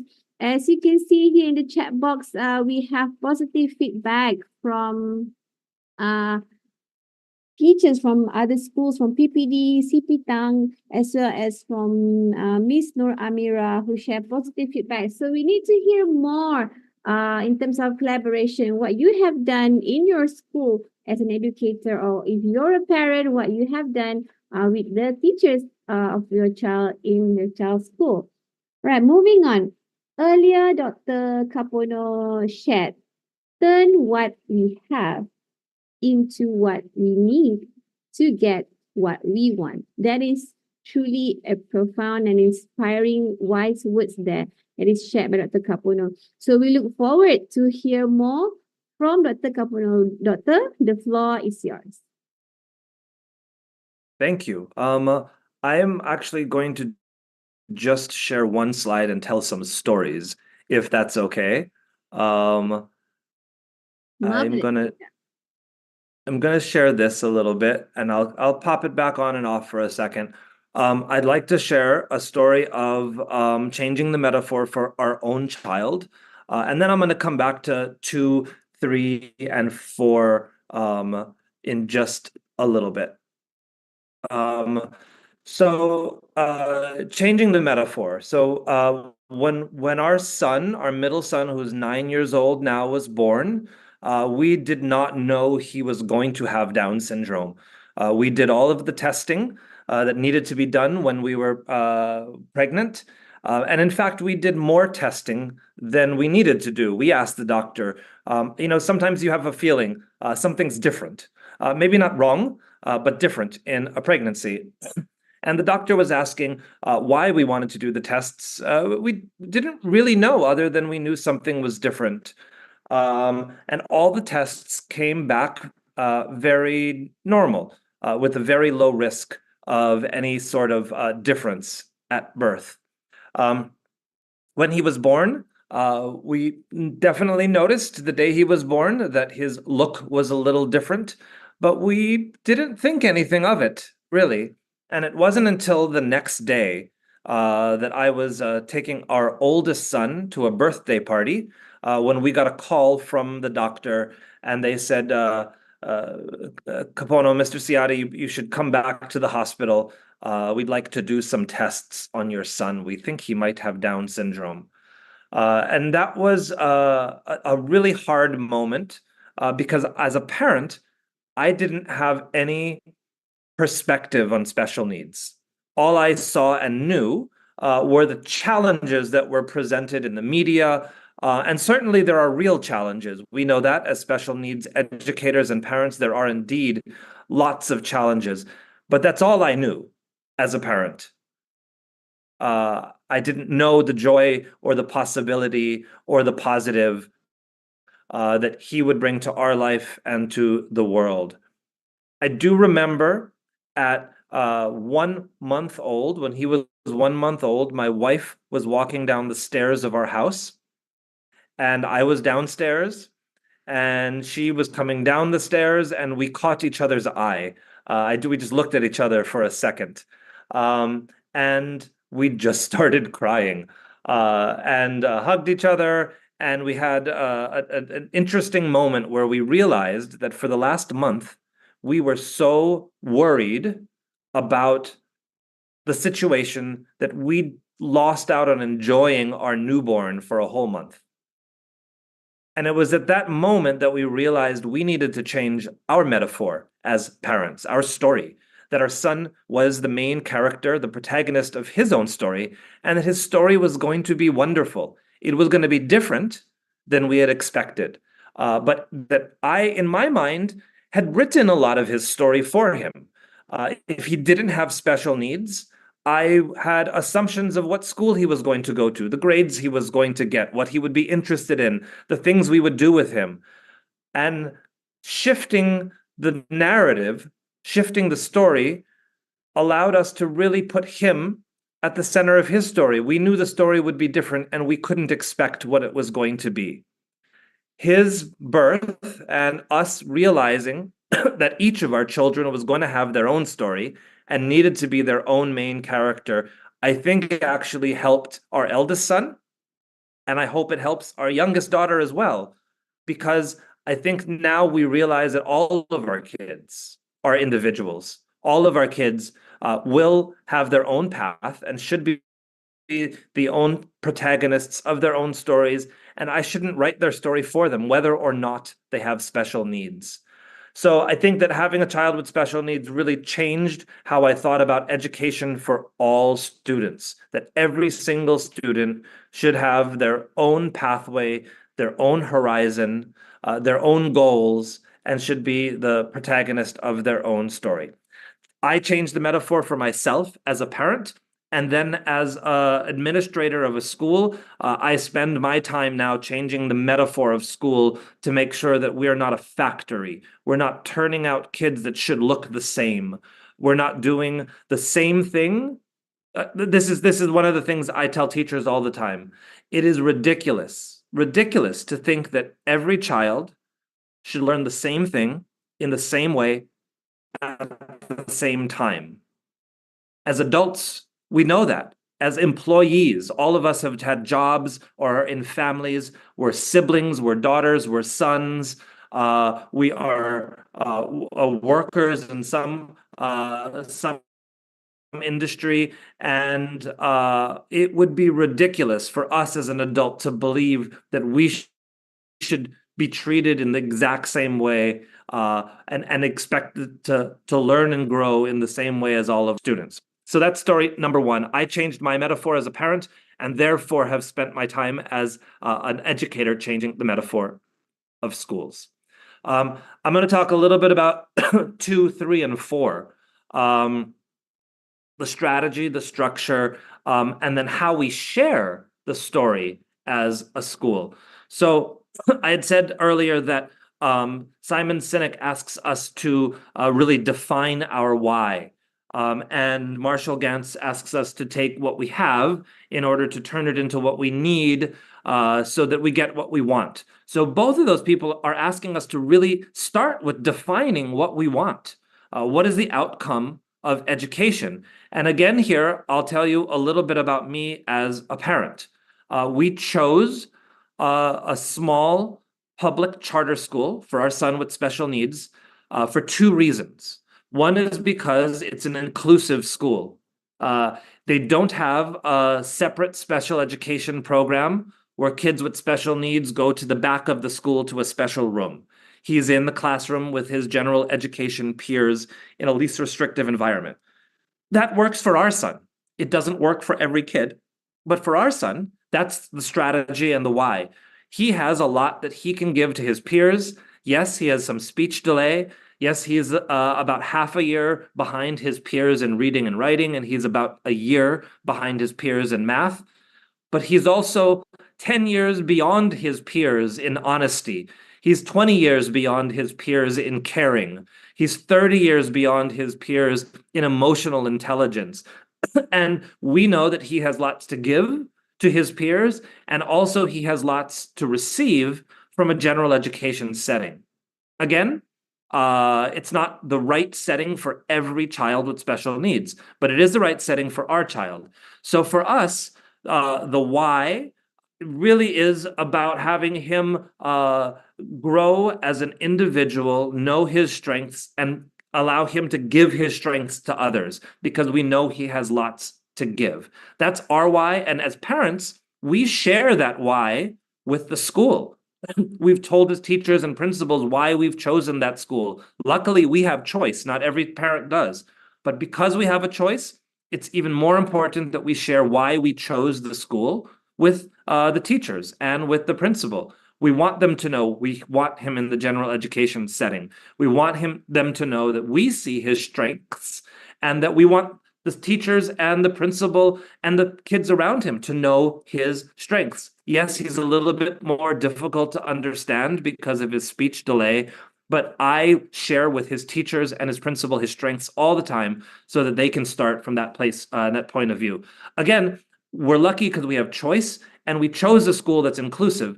Not every parent has choice of what school their child goes to, and not every child needs or will benefit from a fully inclusive setting. But it's important that as parents and as schools, we have a very clearly defined why. Why is education important? What are our outcomes?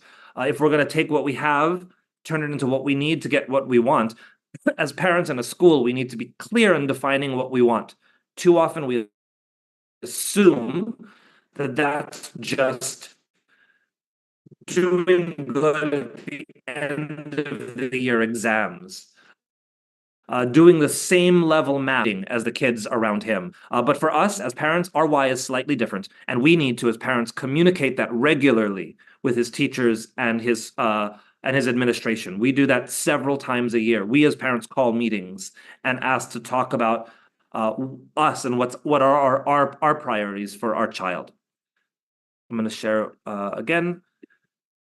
The second thing is the structure. So for structures, I'd like to talk about the type of things that are important for us to do with our son in school. So the structures that our child needs are structures to scaffold math learning, to scaffold writing, scaffold reading, and to support him in clear speech, because he's certainly one of his biggest challenges is his speech impediment and speech delay because of physiological differences in his tongue and mouth structure because of Down syndrome. So in strategies or in structures, sorry, in this number 3 with structures, as a parent, again, one of the things that we do often is we ask the school, what structures and strategies are you using to support him in school so that we can support him at home? He's at school for 6 to 7 hours a day, the most of his waking hours. So I'm hoping that the school has expert strategies and structures to help him with his needs. I rely on the school to provide speech therapy and scaffolding, accommodations and modifications, like our other speaker was talking about, to support his learning as well. But he's also at home for 18 hours of the day, 16 hours of the day. Yes, for much of that time he's sleeping, but as we know, as special educators, learning happens everywhere and all of the time. If at home, if we invite him on a Saturday morning, there's nothing he likes better than cooking with me. He and I cook breakfast together for the whole family. And if as a parent, I know the structures that will support him in clearer speech, I can work on that with him while we make breakfast. And we can extend the learning from the 6 to 7 hours he has at school to 18 to 20 hours of his day where he's not sleeping at home. So sharing structures between school and home for me is out of the year. I approach the school and I ask them, what can we do with him at home? What are the extra things that we can do? And specifically, I ask them, how are you providing accommodations and modifications in math, reading, writing, and speech so that we can extend that learning at home with the same type of structures? As an educator, if parents aren't asking for those things, as an educator, I often call those meetings for parents so that we can share as a school those things, because not every parent has an education background or comes to these types of workshops and knows that they have the right and responsibility to ask for these things from the school to further their child's education. The last one, number 4, is story. And for me, this might be the most important thing. As a parent, I want to know how my son is developing. I want to know how things are going on at school, excuse me. And with a child who is less verbal and might be less intellectually developed than his peers, we often as parents fear that he might be bullied, that he might be teased, that he's not going to have a good experience at school. And we don't know because we're not there. And that's one thing that the educators need to really realize, that we as parents, we have hopes and we have dreams for our child. But as parents of special needs children, we're very worried. We're worried because we know how the world might treat them, how the world does treat them. And we can't see what happens at school. We trust what's happening at school, but we can't see. So the first time our child comes home sad or crying, we don't know what happened. We hear from them, we write the teacher, but we don't have a clear picture into what really happened. So the story is really about opening a window in between school and home and being able to share both the challenges and specifically the celebrations regularly, often, genuinely, and in ways that are real and tangible. I think schools can do a much better job with children with special needs of providing more information home, not just tests, not just worksheets, not just an IEP meeting once a year, not just a parent conference once a year. I think we have the strongest partnership between schools and parents when we communicate more often than with general education peers. We must, because our children are so much more vulnerable.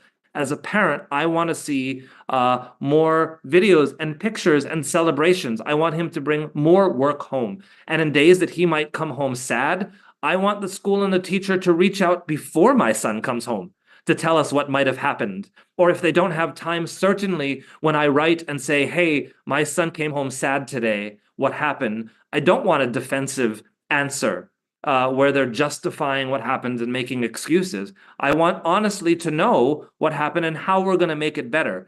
As a special education parent, I don't expect every day to be perfect. I don't expect each one of his classmates to treat him well all the time. I don't expect every parent and other student in the school to understand his disability and to treat him fairly at every moment.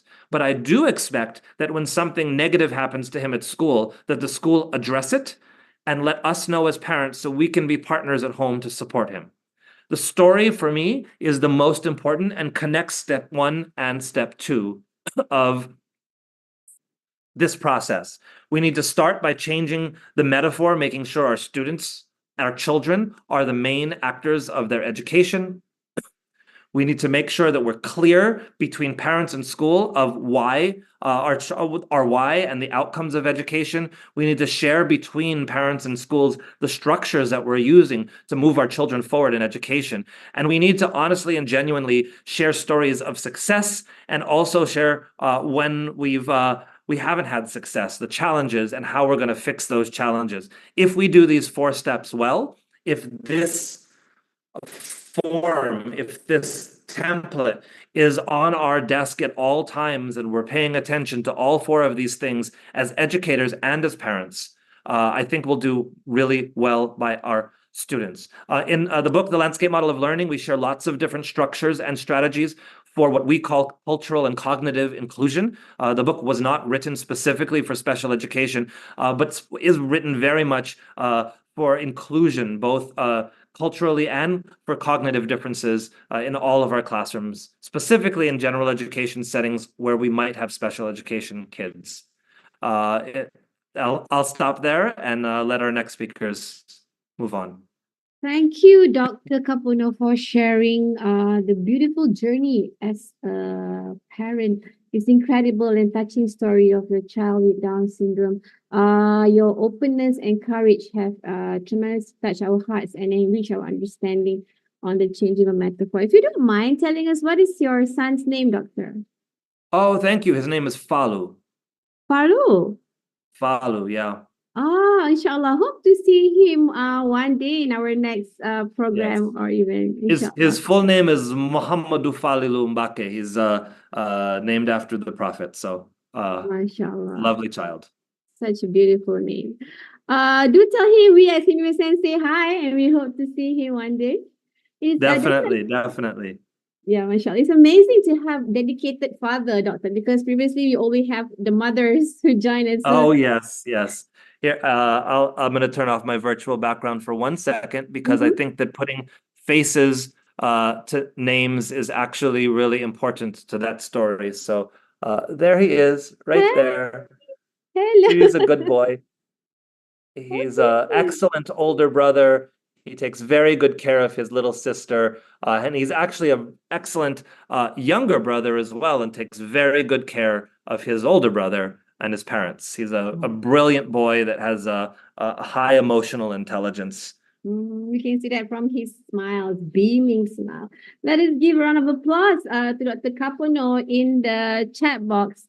And we move on to our next speaker, Madam Riaz Verno, once again, also a dedicated educator and a mother. So, Madam Riaz, you're ready? The floor is. Yes, ready?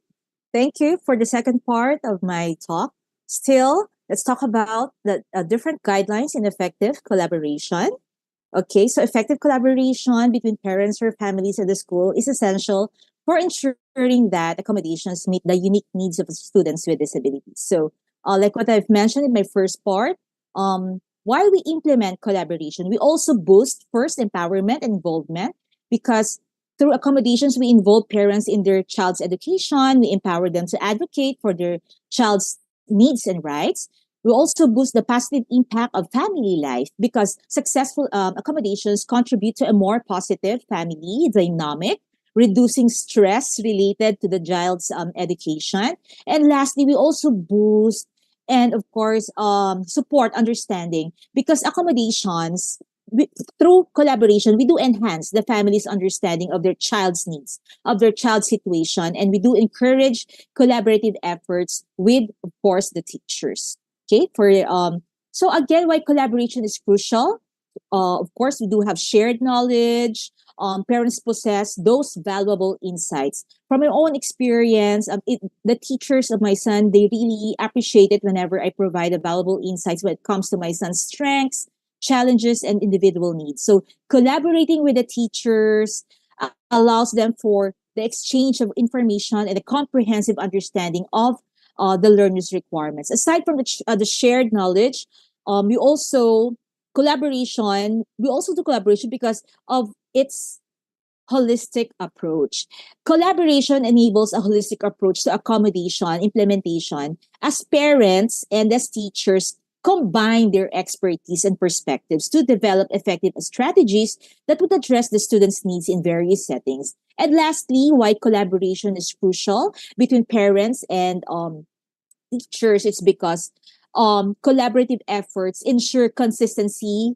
It ensures continuity in accommodation implementation as parents and teachers work together to establish clear expectations and maintain effective communication. So for the next slide, so um, here are actually the steps to ensure the different collaboration and support mechanisms that we could provide. Okay, so from the side, yeah, this will speak both for the teachers and both for the teachers and parents. So effective collaboration between parents and educators is crucial for successful accommodation and implementation.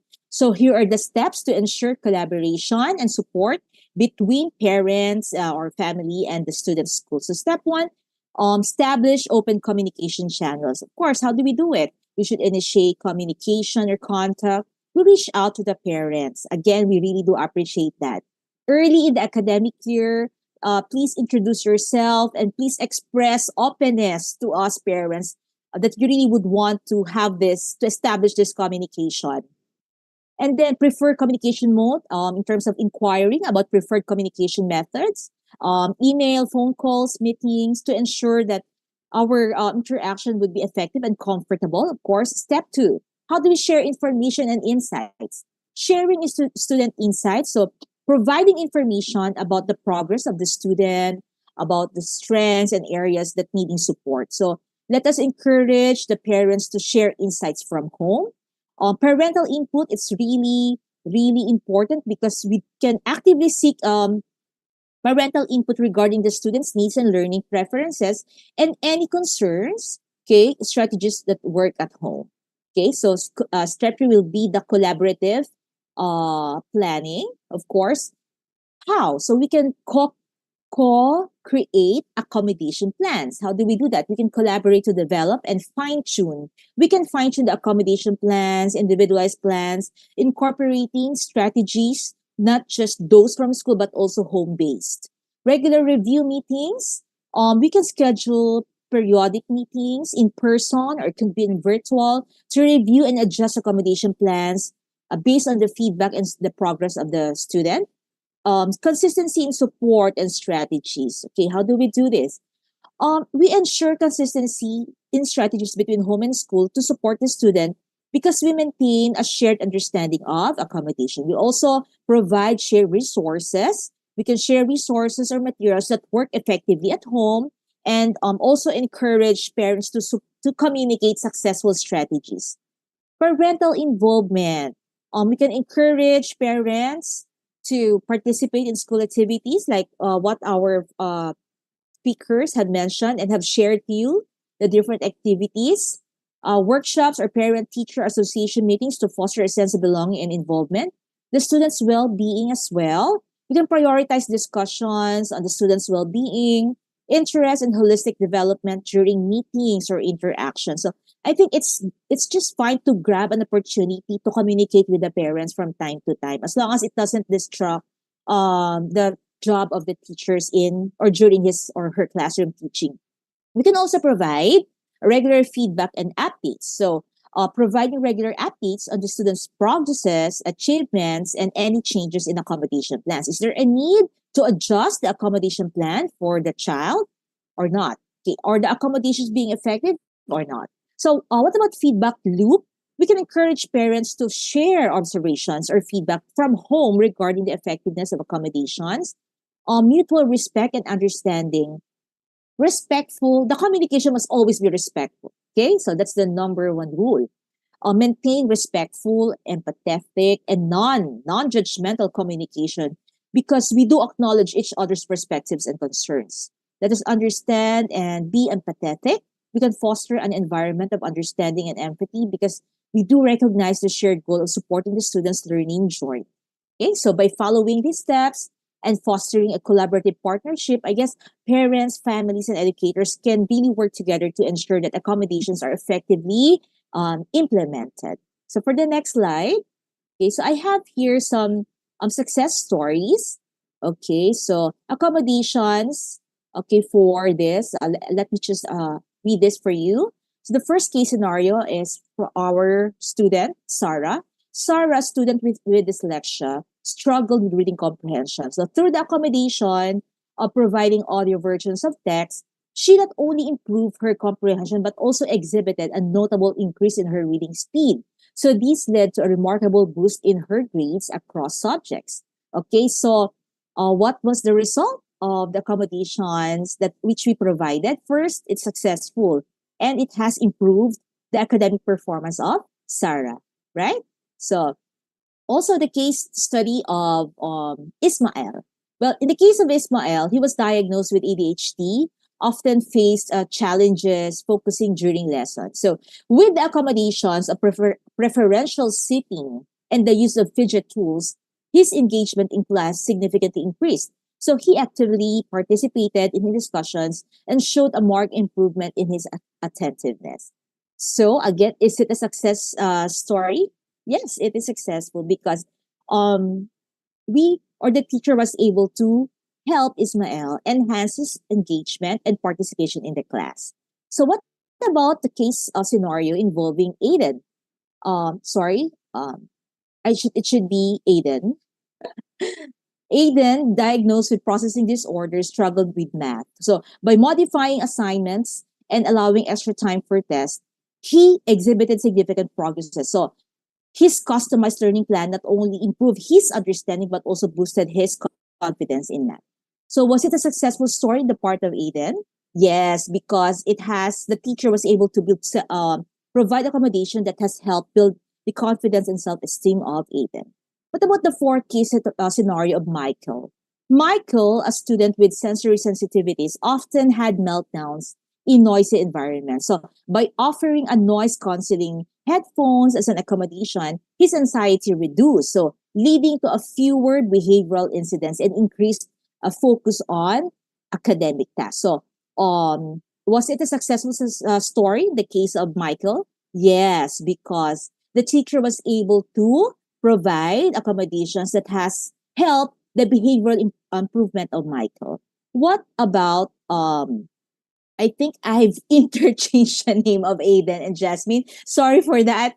Okay, so the case study of Jasmine, who had social communication difficulties, she struggled with public speaking, and through accommodations such as providing visual aids and offering extra time for presentations, she gained confidence. So she successfully delivered a presentation showcasing newfound confidence and communication skills. So through the visual supports, was that kind of accommodation successful in helping Jasmine? Yes, because visual support is a kind of personalized learning and accommodation, which has helped in her progress. So lastly is the case study of Alex. Alex, a student with autism spectrum disorder, faced challenges in social situations. So through accommodations such as social stories and peer support strategies, he developed stronger social skills, fostering positive interactions and friendship within the classroom. So what are the accommodations provided to Alex? These are the social stories and peer support strategies. So was that successful? Yes, because Alex was able to gain positive social interactions. I see it from the messages. Thank you so much. For the next slide. Okay, I think this will be the part that I'll be summarizing, okay, in terms of providing you the recap of points and collaboration, communication, and celebrating diversity. So to conclude for the next slide, thank you. For the next slide, recap of points. Accommodations play a vital role in providing equal access to education, improving academic outcomes for students with diverse learning needs. And in terms of collaboration and communication, effective collaboration and open communication among teachers, students, parents, and support staff are essential for successful implementation of accommodations and fostering an inclusive environment. And lastly, celebrating diversity. Creating inclusive classrooms involves celebrating and valuing the unique strengths, talents, and perspectives of all students, promoting a sense of belonging and acceptance for everyone. So I hope this presentation has highlighted the importance of collaboration between the parents and educators in successful accommodation implementation. And I think there are a question and answer portion later on wherein I will be providing some of my experiences both as a parent and as an educator. Thank you. That's it. Thank you so much. Well said, Madam Ria. A big thank you to Madam Ria Sereno for her valuable insights and all the impactful strategies that both parents and teachers can employ to enhance collaboration. The holistic approach that Madam Ria mentioned to address students' needs, ensure continuity, consistency, as well as sustainability in realms of special education. Well, ladies and gentlemen, it is already 12 o'clock in the afternoon here in Malaysia. I would like to thank our loyal viewers and participants who joined us from the beginning. We know who you are and we appreciate your great support and participation for today's webinar. Today is a school holiday, starts here in Malaysia, and we have our educators of Malaysia who join us here in today's webinar. So thank you so much. And now we would like to move on to our final speaker for today's webinar, section 2, Madam Eve. Madam Eve would like to grace us here with her presence once again. Madam Eve, please enlighten us with your impactful journey and reflection on parent-teacher collaboration. With that, Madam Eve, the floor is yours. Okay, hi, I'm back again. Let me share the screen. Okay, continue from where I stopped just now. As I said, he didn't change to mainstream secondary school, so he continued in his special school, but it's a new chapter. So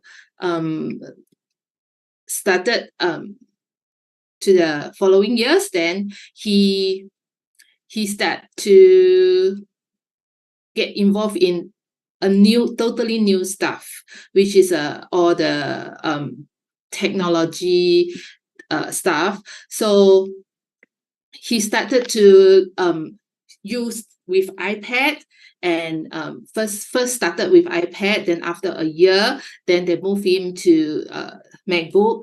So that's how he learned his new thing. Like you can see in the picture, he's using the switch, the adaptive devices to help him to manipulate with iPad and MacBook, because his fine motor skill is not that good. He can't really press on the thing to function it. So he has to rely on all these assistive devices. So I'm very thankful for the teachers to go all the way to find the stuff that's suitable for him so that he can continue to do his thing. So the first two picture is like he's using the iPad, and then the second is the MacBook, and then the third one he's using the iPhone for his communication also. So we are using the apps, the communication apps, and then there's a switch. You can see the yellow and white button there. So that's how he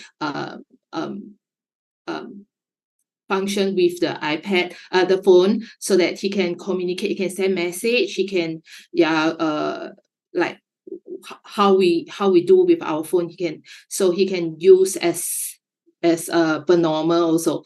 So this is some of his work during over the years, that these 5 years in the school. So there's his work, like they do designing, they do the printing, he designed, and then the printing on the shirt, and the first one, the bag is a doggy for some event in the school. So they provide dog gift, and then they ask the student to do the design, and then they print it there. Then the poster is the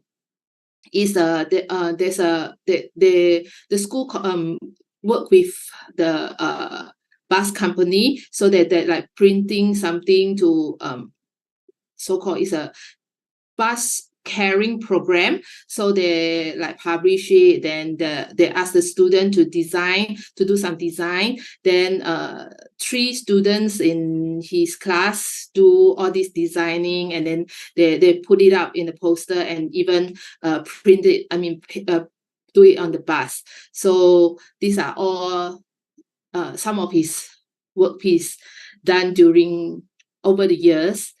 So other than the design, they also do the school curriculum also includes some living skills.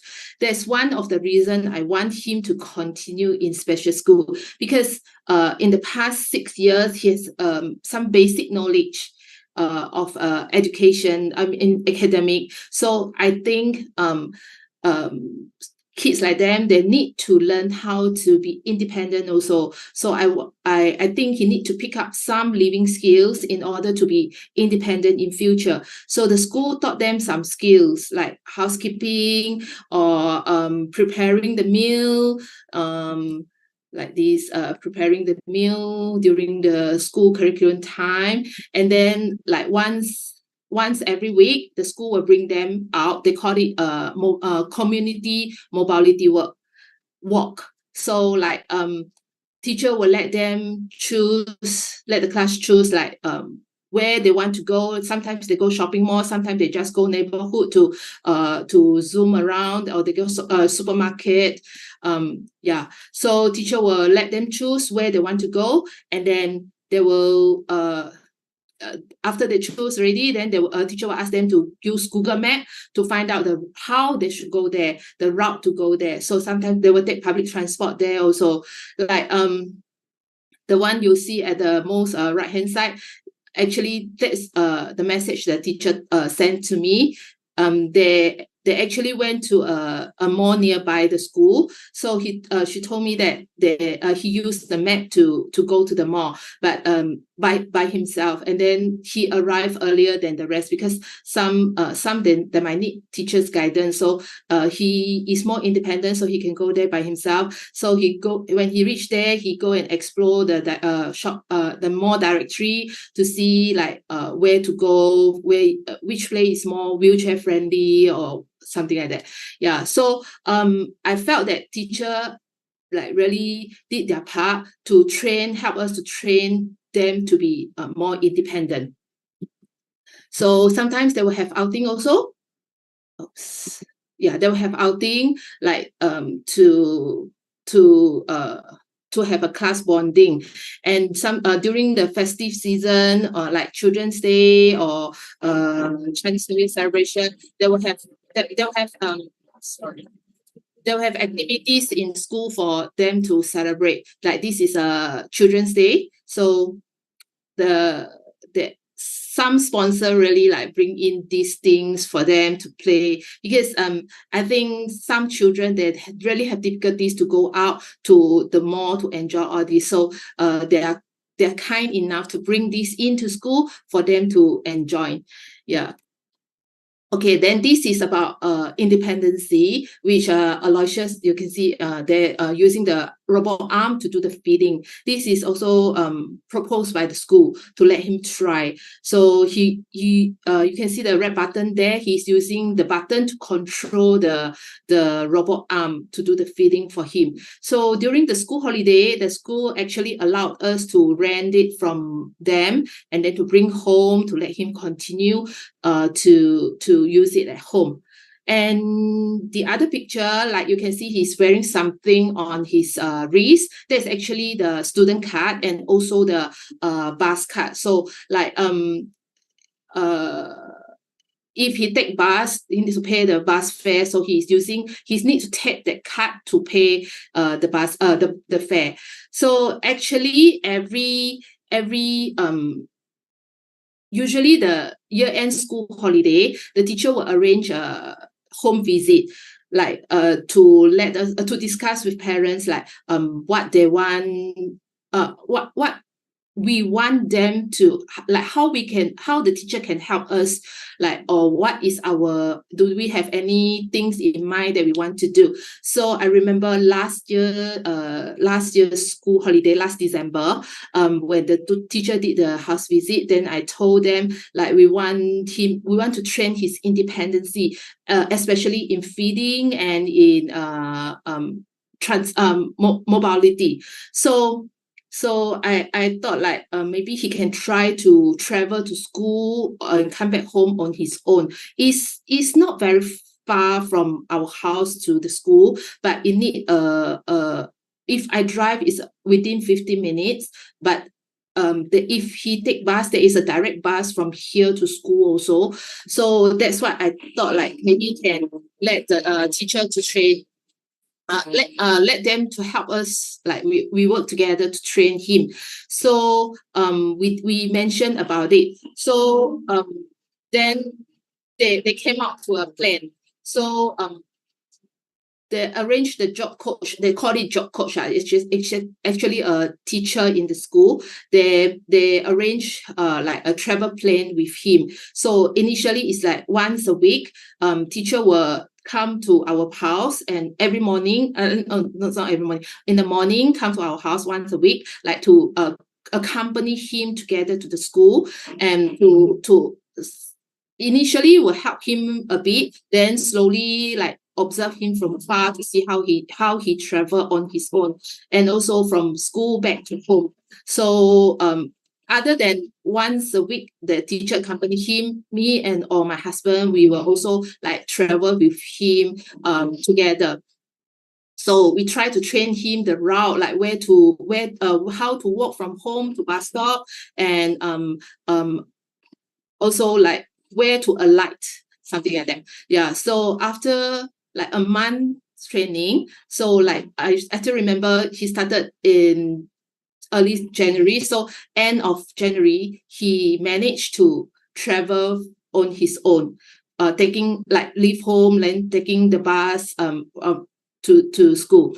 That you can see I take from that's what I take from my house. It's so I can I saw him like travel on his own. It's like I felt very touched. It's a great achievement for him also. So on that day when he reached school, he texted me. He said, I reached school, I survived. I can feel his excitement also. So when after that I texted his teacher. I asked like, is he mentioned anything about this achievement? He said, yeah. She told me yes. He felt very happy. So I felt it's recognition for them also. So until today, he still can travel. He will just travel on his own from home to school or from school back home. So it saved my trouble in a way, but I think it built his confidence, and then it let him be more independent also. So okay, and another very important part of Aloysius from this special school is the sports. We call it bocha that Madam Sue mentioned just now, that I share it in my previous sharing with them. Yeah, so Aloysius got to know this sport when he was 7 years old. There was when his class teacher think that he should be able to join this. This is one of the co-curriculum activities in the school. So teacher thought that he might be suitable to join this sport. So we went for a trial, and then he was successfully accepted by this CCA. And then who knows, we have a good 10 years involving in these sports. And now, because the age to compete in international stage is 15 years old, he is currently 17. So after like quite a few years, and then now he is in competing in international level. So he's now a national team player in Singapore, and then started to travel around the world to compete at international stage in these 2 years. Yeah. So this was done by a photographer who took his picture years ago and also recently. So the photographer actually named it as From Boy to Man. Yeah, we are very grateful that Aloysius has a chance to take up these sports in this school also. So it gave him a new path, yeah, for him. So so next year he will graduate from this special school, because they only cater up to 18 years old. So next year when he turn next year he will graduate from this school. And I think this sport has created a career for him. So I think after he graduate, he can be a full-time sports person. Yeah, this is his teacher remarks in his current IEP. She mentioned that Aloysius' journey of growth and development over this year is truly rewarding. He has made commendable strides, especially in his independent traveling endeavors. His openness to embracing the unknown and learning from past experiences speaks volume of his character and growth mindset. Aloysius' progress goes beyond the classroom and contributes significantly to his holistic development. He should be proud of his achievements and the well-rounded individual he is becoming. I look forward to seeing how he continues to evolve and succeed in the future. So I'm very grateful for this special school, and I think we made a correct choice to continue to stay in this special school, even though like people told us that what the ways that he can't continue to learn academically. But for us, I think every child has their own path. So he found his path in this school, and he has become more independent and more confident. So I think that is what, as a parent, we are hoping to see. Okay, thank you that's all my sharing. Inspiring pictures and stories there, from boy to man. What a successful story there. Great job, Aloysius and his parents. And a big thank you to Madam Eve for sharing your impactful journey with us. And your presence and insights have added immense value to our discussions today. And I would like to also thank you for your commitment in fostering collaboration between parents and teachers. Ladies and gentlemen, as we draw near towards the end of this enlightening webinar on parent-teacher collaboration, a heartful thank you to our speakers for their valuable contributions. But before we conclude, let us shift gears into a Q&A session. Okay, we have received great feedback and questions from our participants from YouTube as well as Facebook. So if the technical team could share the questions that was asked by our participant, I would like to read them here and share. Okay, this is the questions to Dr. Kapono and Madam Ria. Okay, from Mr. Let's see. Okay, in your experience, how does a supportive and collaborative atmosphere between parents and teachers positively impact the overall learning experience for students with disability? Okay, this is a question from Sabah. I believe his name is Mr. Ariasi. Is that you? Okay, so we have the questions here ready. Dr. Kapono and Madam Ria, if you are ready, the floor is yours. Sure, I'll start because maybe my answer is a little simple. I think my answer is that if you just look at the hours in the day, we do better for kids when learning and growth happens throughout 24 hours of the day. Okay, I know they're sleeping for 8 hours of the day, but for the rest of the time, if school is an extension of what parents want for their kids, that loving home environment extends into school, and if the school learning extends into home, like this, we use those hours much better, and we can be aligned in how we help our students. I mean, it's a pretty simple answer, but I'll. Thank you, Dr. Kapono. Madam Ria, would you like to elaborate or add on to what Dr. Kapono has mentioned? Madam Ria, you're muted.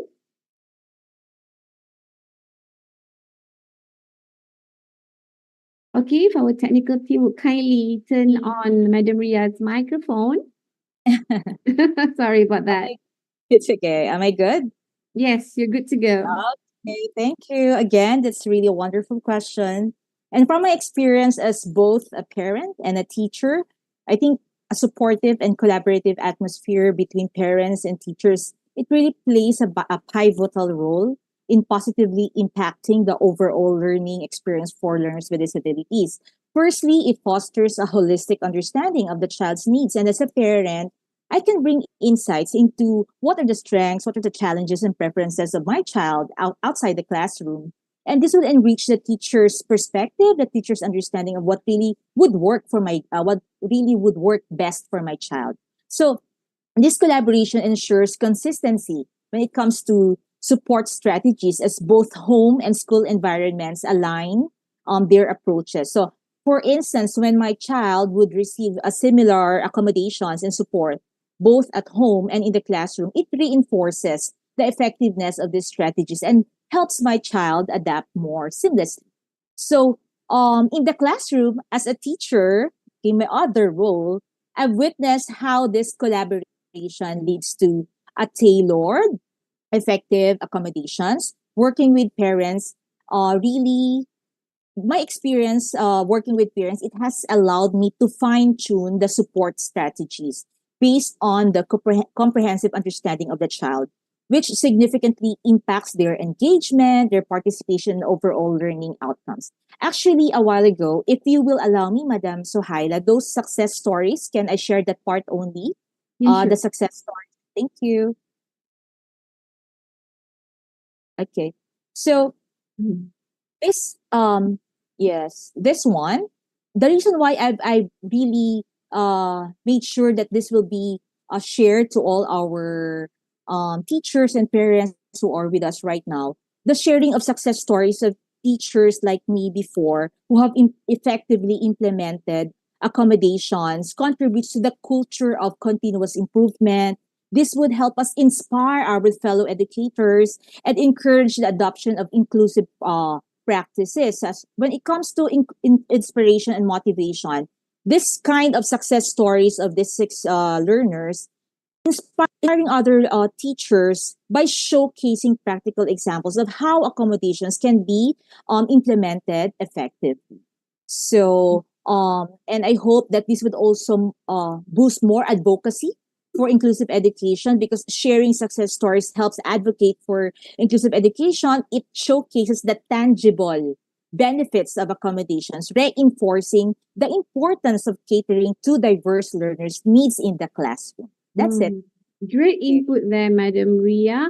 Okay, that was the question earlier from Mr. Bairi Asrin from Sipitang, Sabah, Malaysia.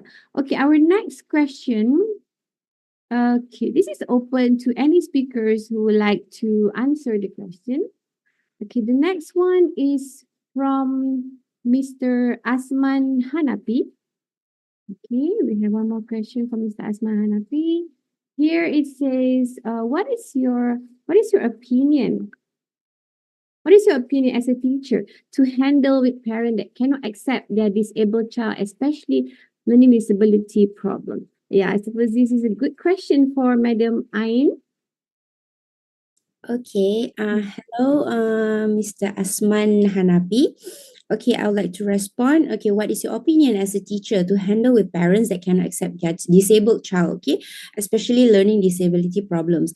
I actually do have a few parents before this that could not really accept their disabled child, but we actually teachers try to convince them slowly, which means that we try to tell them that if your child enter special education class, integrated class, doesn't mean that your child is like different from other people. Okay, they are still normal. They are still like normal human being. It's just different way to teach them. Okay, I will tell the parents actually, if they get to be with us instead of the normal stream, we tend to focus more on them, especially in learning. Okay, learning parts. We have smaller group focus on the children instead of the normal stream. And then I can see that successful students this year, three parents actually registered to integrated class, and I asked for their feedback and response. They also totally agree. They say, I can see that my child is improving in terms of socials and studies, and can see that they told me they can see that their children is happier than before, actually, because we tend to use our strategies to deal with them. So like parents will have more confidence on the teachers, and slowly they can accept their disabled child, actually. Mm. Thank you. Thank you. That resonates well with what Dr. Kapono mentioned earlier on changing the metaphor. Dr. Kapono, you have experienced this very well with your son, Muhammad. So how does, maybe perhaps you can share some tips as a father? Yeah, I think maybe even to extend off of what the last speaker was saying, I think sometimes for parents, labels are hard, and the fear of how your child will be treated is real. So many times we know when kids have a label on them, autistic, disabled, whatever that label might be, we only know the negatives that come along with it. If we're not a parent who has a lot of experience with special needs, if for example, a child is diagnosed with a learning disability, in first or second or third grade at 6, 7, 8 years old, the labels change how the parents might see their children, and nobody wants their child to be broken. So as educators, we need to be really careful with labels. We need to let parents know that it's not about the label, and I think we start as educators with the child themselves, their strengths and their needs. But parents, we need to realize that sometimes the labels are how we get services for our kids. And that's how we're able to access these things. So for parents, we need to be more open to the terms, the labels, the words that help our kids get services. And as educators, we need to realize that it's in the early stages of learning about your child's need that labels can be very scary. Right. Thank you. Thank you so much for your input there, Dr. Kapono. And also to the question, Mr. Bari Asrin, as well as Mr. Asman Hanapi. We wish we could take more questions here, but due to time constraint, we can only accommodate to 2 questions. However, if you do have any further questions and elaborations, you may email us at training@seameosen.edu.my. And as we reach the pinnacle of this transformative webinar on parent-teacher collaboration, we would like to express our deepest gratitude to our distinguished speakers who have generously shared their expertise. And to further celebrate this enlightening journey, we have a special recognition of your commitment to today's webinar. We would like to share a token of appreciation to all of our speakers. And we'll start with Madam Ria Sereno. Here is the e-certificate giveaway to our speakers. Madam Ria Sereno, if you have just a few words from you. Sorry. Thank you very much, SEAMEO Sen. Again, this is the 3rd time. Thank you very much. Huge appreciation for this opportunity. And let us just continue with this advocacy, fighting, advocating for the rights and needs of our learners with disabilities. Okay? And it really I cannot control myself, but I just would like to mention, I really agree with Dr. Kapono mentioning that the term, it really, the labeling or of the child, it really, really matters. It's more appropriate to use the person first language, which emphasizes the individual first and their disability second.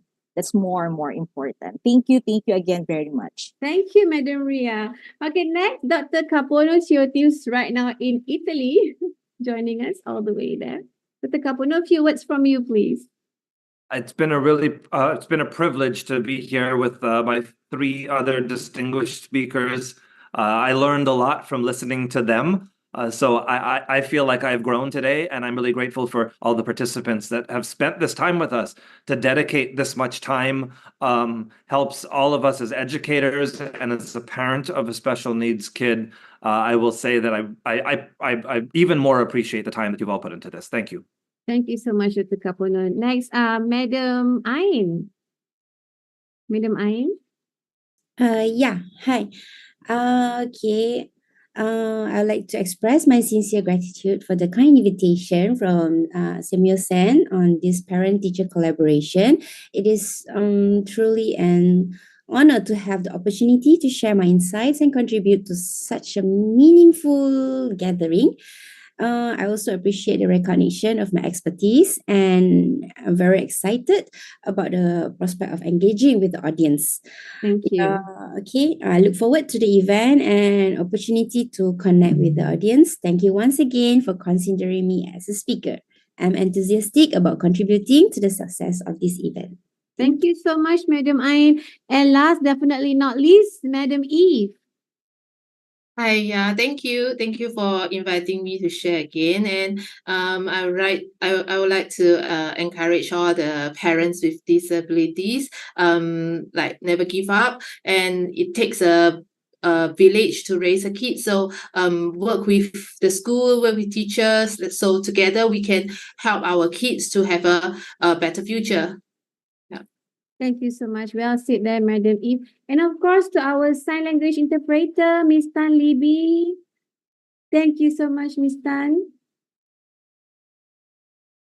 All right. Thank you all for being the driving force behind this meaningful webinar. But before that, ladies and gentlemen, today we are thrilled to announce and celebrate our Hall of Fame teachers who have not only joined SEAMEO Sen's training, but have gone above and beyond in their commitment to excellence. And these educators have not only completed their training, but have submitted their action plans and eagerly implemented them. So with that, please, we are proudly to present the name of the Hall of Fame recipients of 2023. Let us give a short applause to them. And here they are. We have Madam Norazila Subo from Malaysia, Madam Ili Shafia Ma Abdullah from Malaysia, Miss Mia Sokchia from Cambodia, Madam Siti Azwani from Malaysia, Miss Tan Li Ting from Malaysia, Miss Nur Amira Zulkifli from Malaysia, Miss Agnes Su Ing also from Malaysia, and Puan Khairania binti Dahalan from Malaysia. So congratulations, and we look forward to more of your contributions in our trainings, as well as the submission of and implementation of your action plans for the development of learners with special educational needs. Now, ladies and gentlemen, we have a very important person to SEAMEO SEN and the whole community of special educational needs who is going to share her valuable closing thoughts. So please join me in welcoming someone who guides us to make sure every child feels included and supported. Please give a warm welcome to the director of SEAMEO SEN who will share some special words with us. Please welcome Madam Jamila Kadir. Assalamualaikum and a very good day. Dr. 𝐄𝐄, Parents of Special Needs Child and School Administrator, National Faculty for the National Association of Independent Schools, Honolulu, Hawaii. Madam 𝐼𝐑𝐄𝐄, Special Education Teacher from Taman Perling Primary School, Malaysia. Madam Ria Serino, Special Education Teacher from Philippines. Madam 𝐄𝐄, Parents of Special Needs Children from Singapore, and to all participants from SEAMEO member countries. Alhamdulillah, we have come to an end of Parent-Teacher Collaboration webinar in conjunction with the International Day of Persons with Disabilities. Our discussions today have cut across the landscapes of collaboration, understanding, and advocacy, weaving together the crucial elements that bind parents and teachers in the journey of supporting learners with disabilities. The exchange of experiences, expertise, and ideas has been truly remarkable. We have delved into the challenges and success stories of the collaboration between home and school, recognizing the transformative power it holds in shaping the educational experiences of our learners.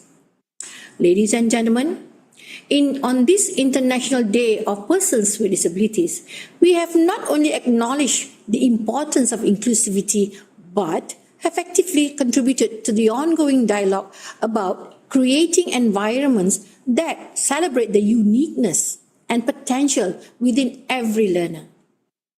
I would like to take this opportunity to express my sincere appreciation to our esteemed speakers who have generously shared their knowledge, experiences, and insights from the perspectives of educators and also parents.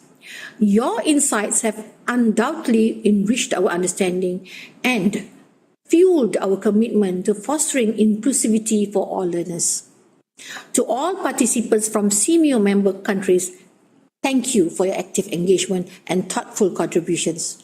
Your participation today signifies a collective dedication to creating positive change in the lives of learners with disabilities. Ladies and gentlemen, let us carry forward the spirit of collaboration and advocacy into our respective roles. Whether you are a parent, teacher, administrator, or advocate, you play a vital part in shaping the future for the learners. Last but not least, ladies and gentlemen, I hope to see all of you in SEAMEO SEN programs and activities next year in 2024. Please visit SEAMEO SEN official website and social media to keep updated with SEAMEO SEN programs and activities for 2024. Thank you and Assalamualaikum. Waalaikumsalam, Madam Jamila Kadir. Thank you for your kind and inspiring words for us all today. Your wonderful support and encouragement to ensure today's success means a lot to us. All right, ladies and gentlemen, the link to the evaluation form has been activated. Please fill out the form and submit to us so you can generate your own e-certificate. And as we draw the curtains on this insightful journey of webinar, Again, on behalf of SEAMEO SEN, I would like to extend our heartfelt gratitude to all our esteemed speakers, to the dedicated team of SEAMEO SEN, and of course to all of our participants who have contributed to the richness of today's discussion. Your insights, your passion, your commitment and dedication have truly made this event a success. And thank you again for your contributions. And we look forward to our future journey together, everyone. Thank you and Assalamualaikum. Do follow us on our social media before I forget. We have a Facebook, our Twitter, Instagram, and TikTok, and subscribe to our YouTube channel for more of our programs. Thank you and see you. Assalamualaikum warahmatullahi wabarakatuh. Ya Muhammad Irfan bin Muhammad Razi. Saya akan mendeklamasi sebuah sajak bertajuk Guruku. Guruku, kau penyuluh hidupku, menerangi alam ini. Kau ku anggap sebagai ibu bapaku. Wahai guruku, kau ibarat sebatang lilin, menerangi alam ini kegelapan. Kau sanggup membakar dirimu. Wahai guruku, kau insan mulia, membimbing dan mendidik daku.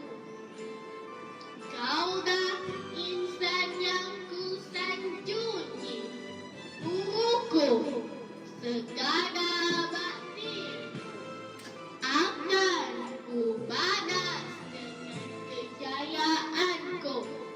Akan ku buktikan kepadamu, wahai guruku. Sekian, terima kasih.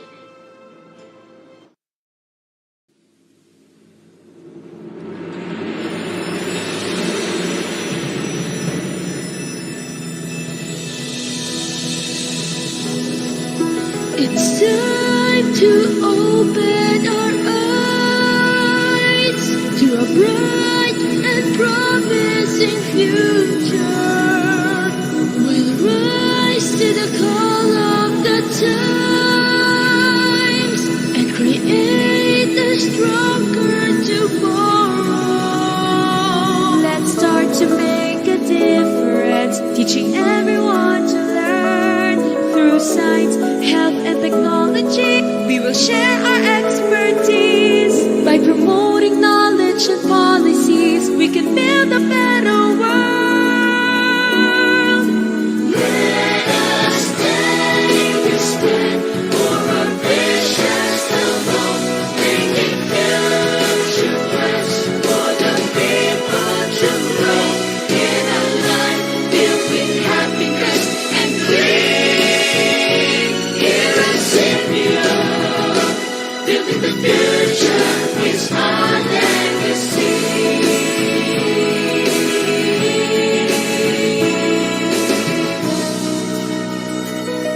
We'll achieve our goals through partnership, creating opportunities.